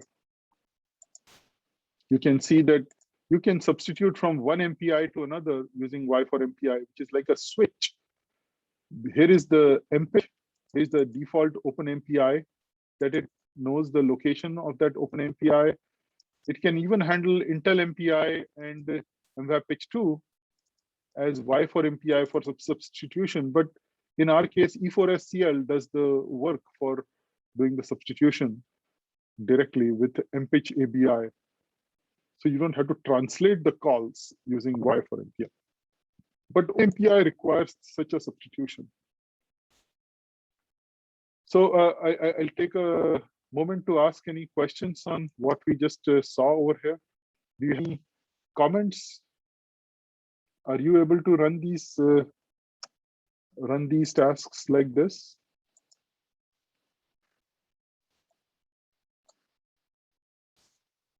Maybe take a minute for everyone to try this.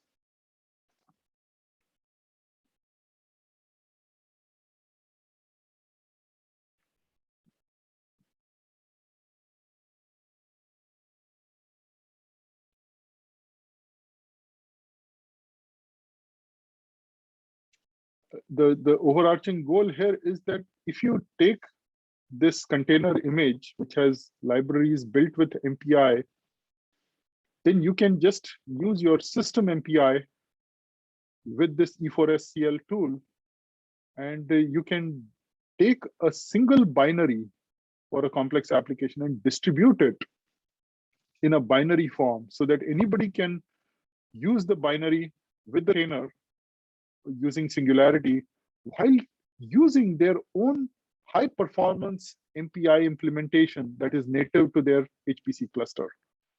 And you can have MFAP2, Intel MPI, system installed Intel MPI or OpenMPI, and still use the same binary. So you can now distribute your complex application, which uses libraries from the container, in a binary form, and that will run on multiple HPC systems.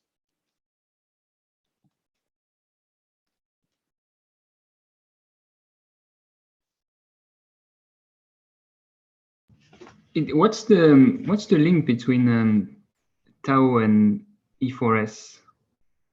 Tau is included in E4S as a tool, and it's part of the containers that E4S distributes.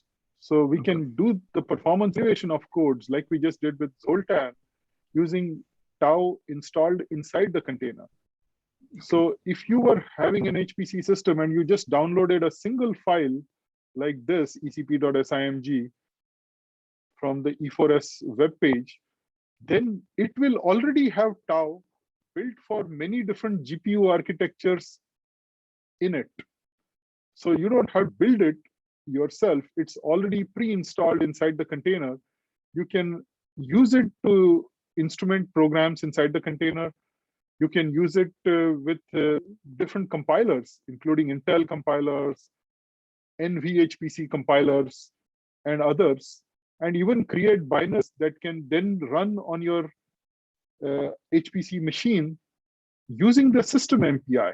using the MPI that's outside of the container. That help? Yes, yes, thank you. But just to get this clear, you have to reinstall the application inside the container, right? Yes. The application is outside the container. The application is not in the container. The application is in my home directory. I did the clean, I did the compile. The container was just used to provide the libraries like Trilinos that the application used. And then I came out of the container with this exit. And then I ran the application. I can run it inside the container using mpage that's there in the container.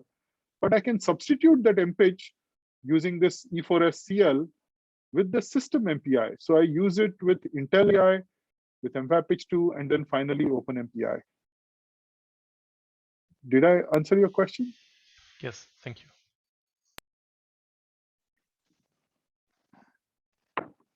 Are you able to run this workflow? Were you able to run the E4SCL with, say, OpenMPI and Intel MPI?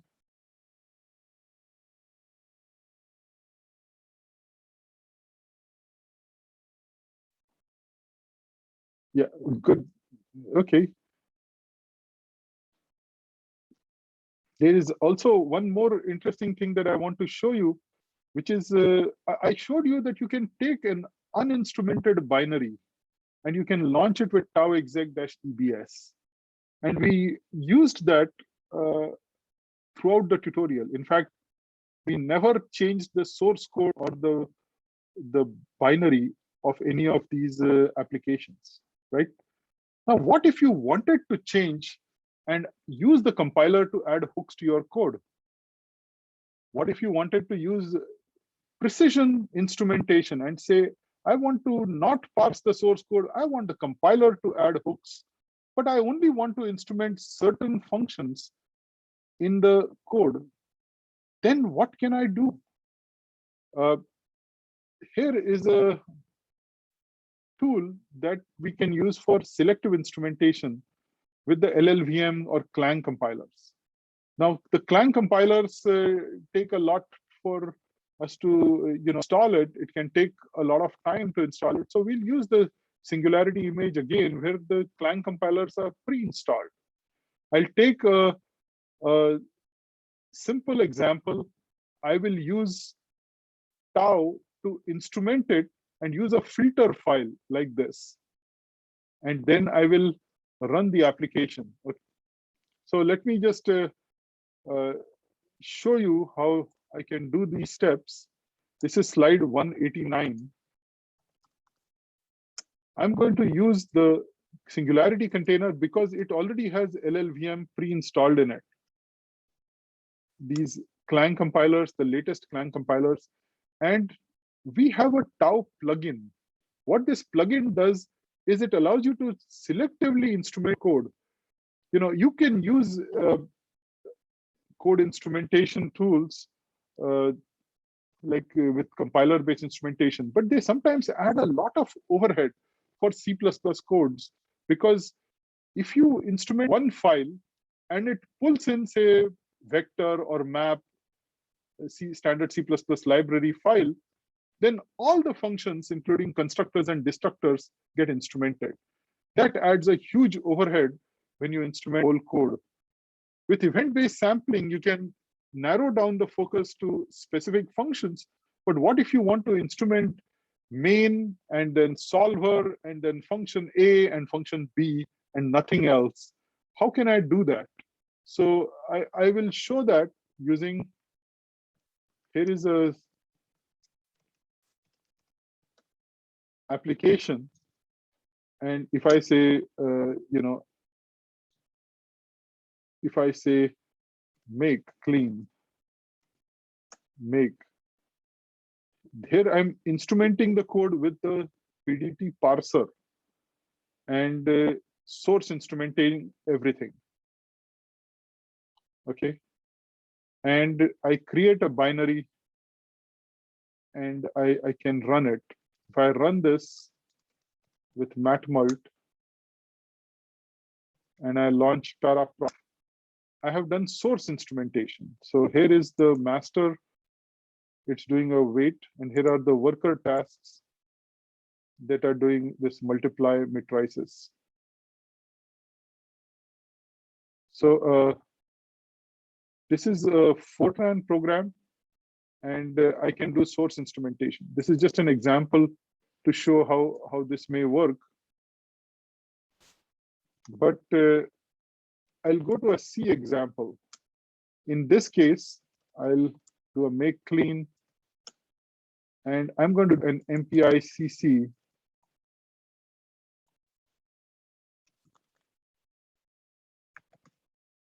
And I create a binary like this. Okay, there is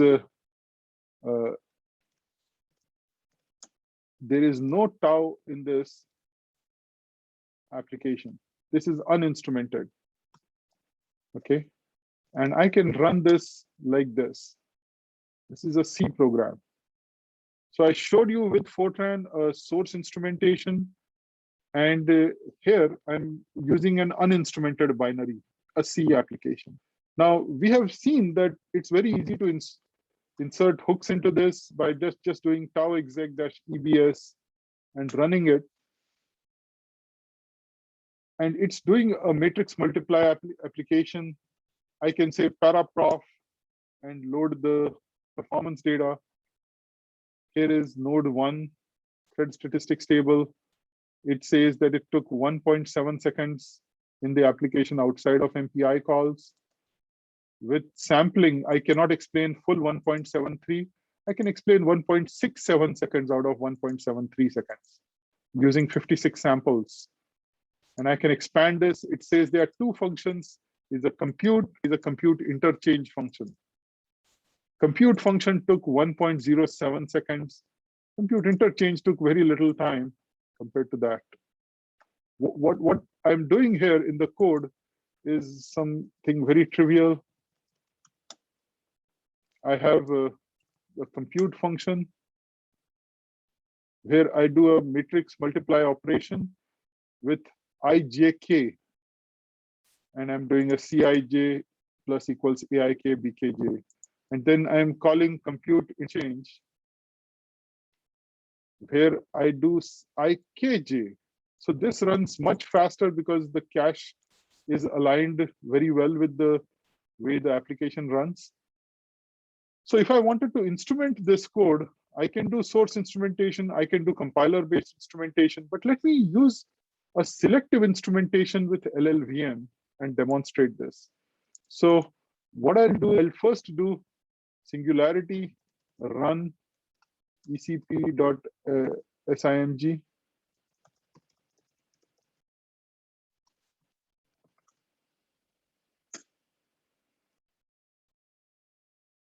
And here I'm going to the src demo direct. Okay, so I'm doing a cd src demo for matrix multiply, and then I'm going to do the singularity run ecp.simg. Now here I can do a module load LLVM DOE, and here I have a Clang compiler, my path. This is the latest version of the Clang compiler, version 13. You can see Clang version 13. With this, we will have a tau plugin that I will load. Now, I had showed before that I can do export tau makefile equals $tau make. Let me see what makefiles are there. You see all of these makefiles? These tags are based on what we support in that configuration. Here is the Clang compiler with MPI and PDT. This is with kubectl. We don't have any GPUs here, so I'll just use this one, or I can use it with Python or without MPI or Intel level 0 or in HPC for NVIDIA or ROC profiler with AMD GPUs. So we have support for all 3 GPU architectures in this tau. I'm going to use this LLVM and say export tau makefile equals this. Next, I'm going to pick tau options. If I say tau cc.sh help, I can see all the options. And here are the options, tau cc.sh. I have one option which is opcomp inst. This is in the tau option that I can set like this. And I'll set a filter file. So I have a filter.txt. There's no such file. Let me just create a file and say filter.txt. And I say begin exclude list of compute interchange initialize end exclude list. Okay, so I have created a filter file. It says don't instrument the compute interchange and don't instrument the initialize function. Then I can say tau options are opt comp inst for compiler based instrumentation, tau select file equals filter.txt, and also turn on the verbose so I can see what it's doing. 3 things I have selected. I said use the compiler to instrument my code, but I'm going to specify a filter file that can cherry pick just the functions that I want to instrument for precision instrumentation. And I'm saying exclude these 2 functions and instrument everything else. So here, I'm not cutting and pasting because sometimes from PowerPoint, transferring this, the single quotes get messed up. So I'm typing it all out.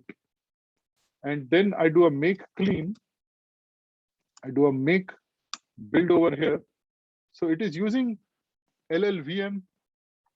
And you can see over here, it is using the plugin, using compiler-based instrumentation. And it passes the filter file with the F plugin. Here is the tau profiling.so. Here is the file manager. The input file is filter.txt, and it creates the .o. So what is interesting is that we have a plugin that's going inside the intermediate representation of the compiler.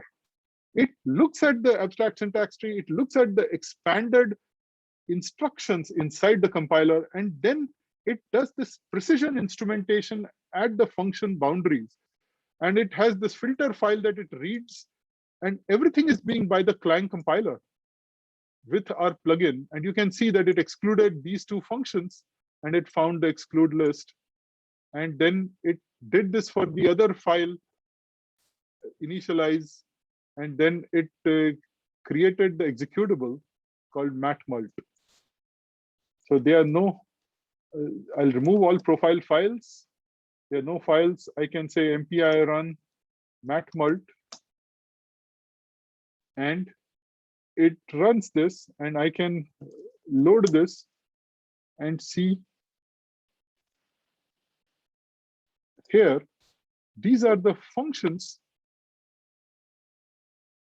that were instrumented. You don't see compute interchange, you don't see initialize, you see only compute. Okay, there's free matrix, there's allocate matrix. I could have done something else. I could have said, I just want to do instrumentation and compute interchange, but I don't want do work, I don't want initialize. I just want to look at these 2 functions. And in that case, I would just alter the filter.txt and say, instead of exclude list, I could just comment all of this out and say begin include list.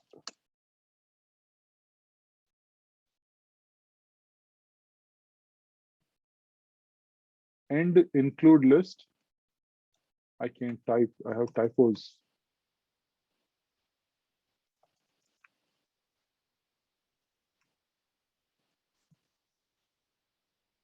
And I can say just instrument main, compute, and compute interchange. Okay, just an include list, nothing else. And here, if I do a make clean and make again,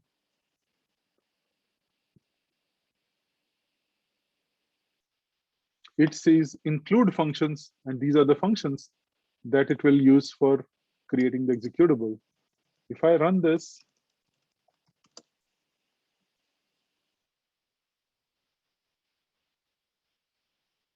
here, I ran this, I can run paraprof again. And now I see the time taken in main compute and compute interchange. And so I can look at a particular function and add the instrumentation hooks just for that particular function, and then create a binary that is with optimized instrumentation. So in any case, if you would like to try this, you can try the tau makefile like this and see the filter file, add these functions, and pick and choose what you want to instrument. Here is another example, filter.txt. I can say I want to have compute and initialize.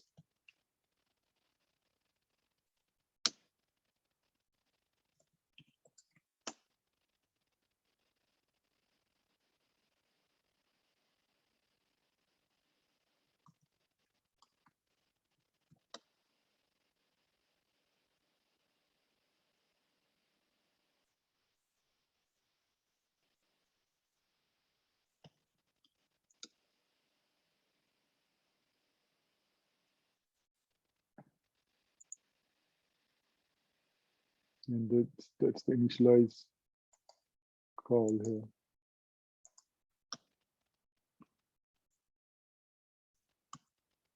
So I still think that while source instrumentation and compiler-based instrumentation are viable tools, the easiest way to use tau with most of these applications is just to use the tau exec-ebs, which remains a very popular way to run these examples. Like if I have demo and the NAS parallel benchmark, make clean, make sweet.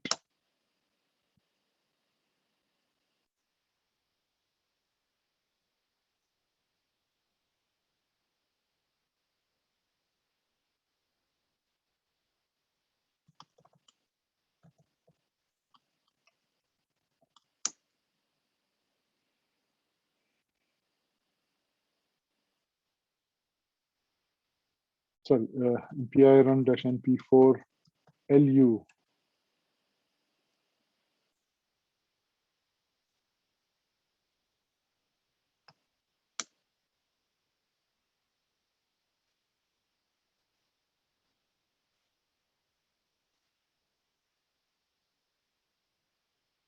Then just running it with tau exec-ebs.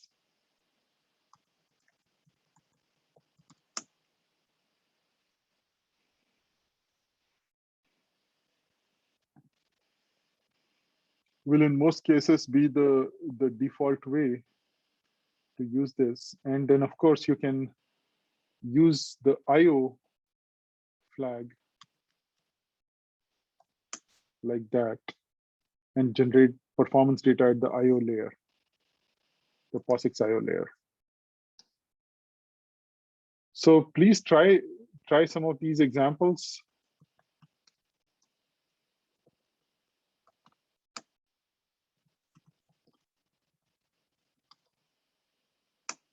And here is what I just showed.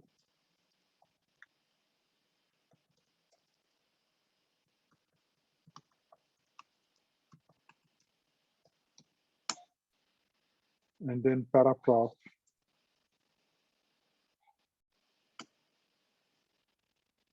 And then you'll be able to see both the thread statistics table, and you'll be able to see the context event window for seeing which files it read and how it handled it. Like here is a file that it wrote to, and it read these files. It wrote out to standard output total of 2,300 characters. So at this stage, I would like to take any questions that you may have. Can you try some of these examples? Maybe take a few minutes for everyone to try the Tau exec and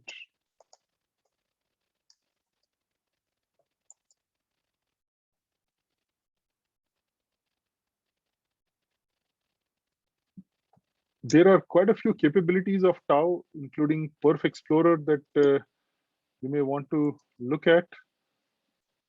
There is clustering, correlation analysis, custom charts. There's a lot to cover with Tau.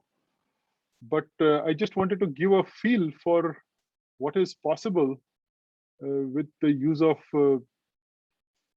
Tau exec for looking at the I/O performance, compiler-based instrumentation, using it with containers, and then also mapping the data and using the Perf Explorer tool to look at the performance database. So there's a whole lot of material here to cover, but I would rather if you try some of these examples yourself and see how comfortable you feel. And please feel free to reach out to our team. Jean-Baptiste Bénard and I are always here to answer your questions. And let us know how we can help you with using Tau for the performance instrumentation.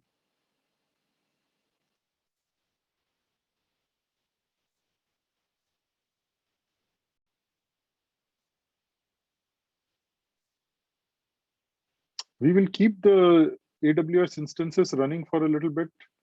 And then if you have interest in trying this out some other time, please send me an email and I can bring up the instance just for you. And you can try any kind of instance, even in Europe. And we have the funds to start up AWS instances where everything is pre-installed if you'd like to spend some more time on this.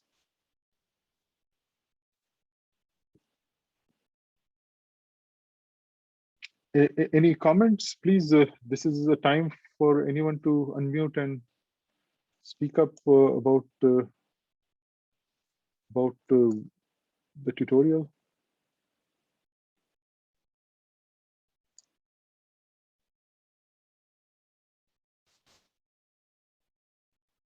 Well, no, it's just a comment, but thank you for the tutorial. And I had a question from my team, so I guess now I'll be able to answer some of them regarding Tau.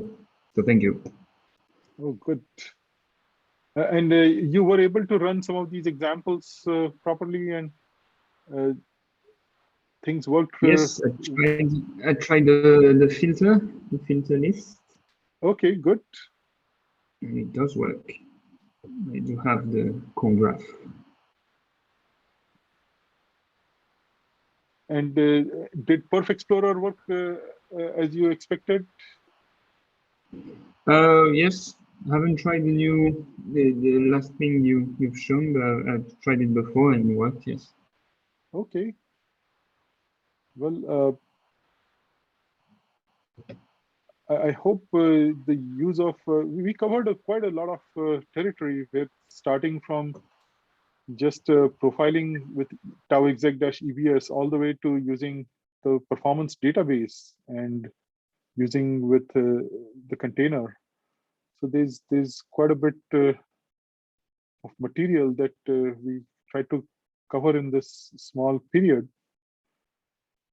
And I'm sure there may be some questions that you may have later. So feel free to reach out to us and tell us how we can help them. I would like to, yeah, go ahead. Yeah, regarding the containers, do you recommend the use of containers? So that's a very easy way to get a large amount of software installed on your system. So, you know, typically what you will do is you will want to install a library like HDF5 or ADIOS2 or some other IO library. You'll need some compression tools. You'll need some tools with MPI and compilers, whether it's LLVM or Intel compilers or Intel MPI or GPU support. And you waste a lot of time in just finding the compatible versions and getting everything just right to fit your application needs.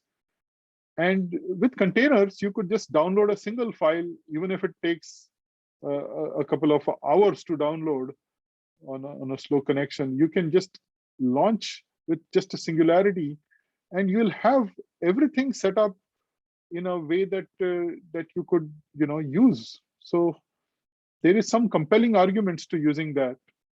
And especially if you're using Python, we have found that containers can actually, because they don't have the overhead of Lustre metadata, you know, file system naming issues, they can be very fast in some cases. There's a tool that we use that's developed in France at INRIA. It's called Geeks. It's based on the Nix package manager, and it's okay. It covers some of the same uses. It's a different architecture. I couldn't tell you more. I don't know it very well. Okay, well, I encourage you to explore the SPAC package manager and all the other tools that we are using, including the Y4MPI that's developed at CEA in France. We also have a OVA file, which has many of these container runtimes that you can download. It has the same login password that we used here. And you can see more about it. A lot of the Tau development work goes on at the Performance Research Lab that I direct at the University of Oregon in Eugene. And finally, I'd like to take a moment to thank our sponsors, the Department of Energy in the US, the CEA in France, the EuroHPC Admire project, the Department of Defense, the National Science Foundation, NASA, and our partners in various institutions, including University of Oregon, the Ohio State University, the developers of MVAP-H2, Paratool Sync, the developers of tools like Tau Commander, Tau, and the University of Tennessee, Knoxville, the developers of PAPI, TU Dresden in Germany, the developers of Vampire, and Jülich Supercomputing Center, the developers of tools like Scorpy that are used with Tau. You can download Tau from these locations. We have VirtualBox support for Tau, as well as containers from E4S that you can download. And I have some slides for reference that you may look at towards the end in this slide deck. So please let us know how we can assist you. And I look forward to working with you.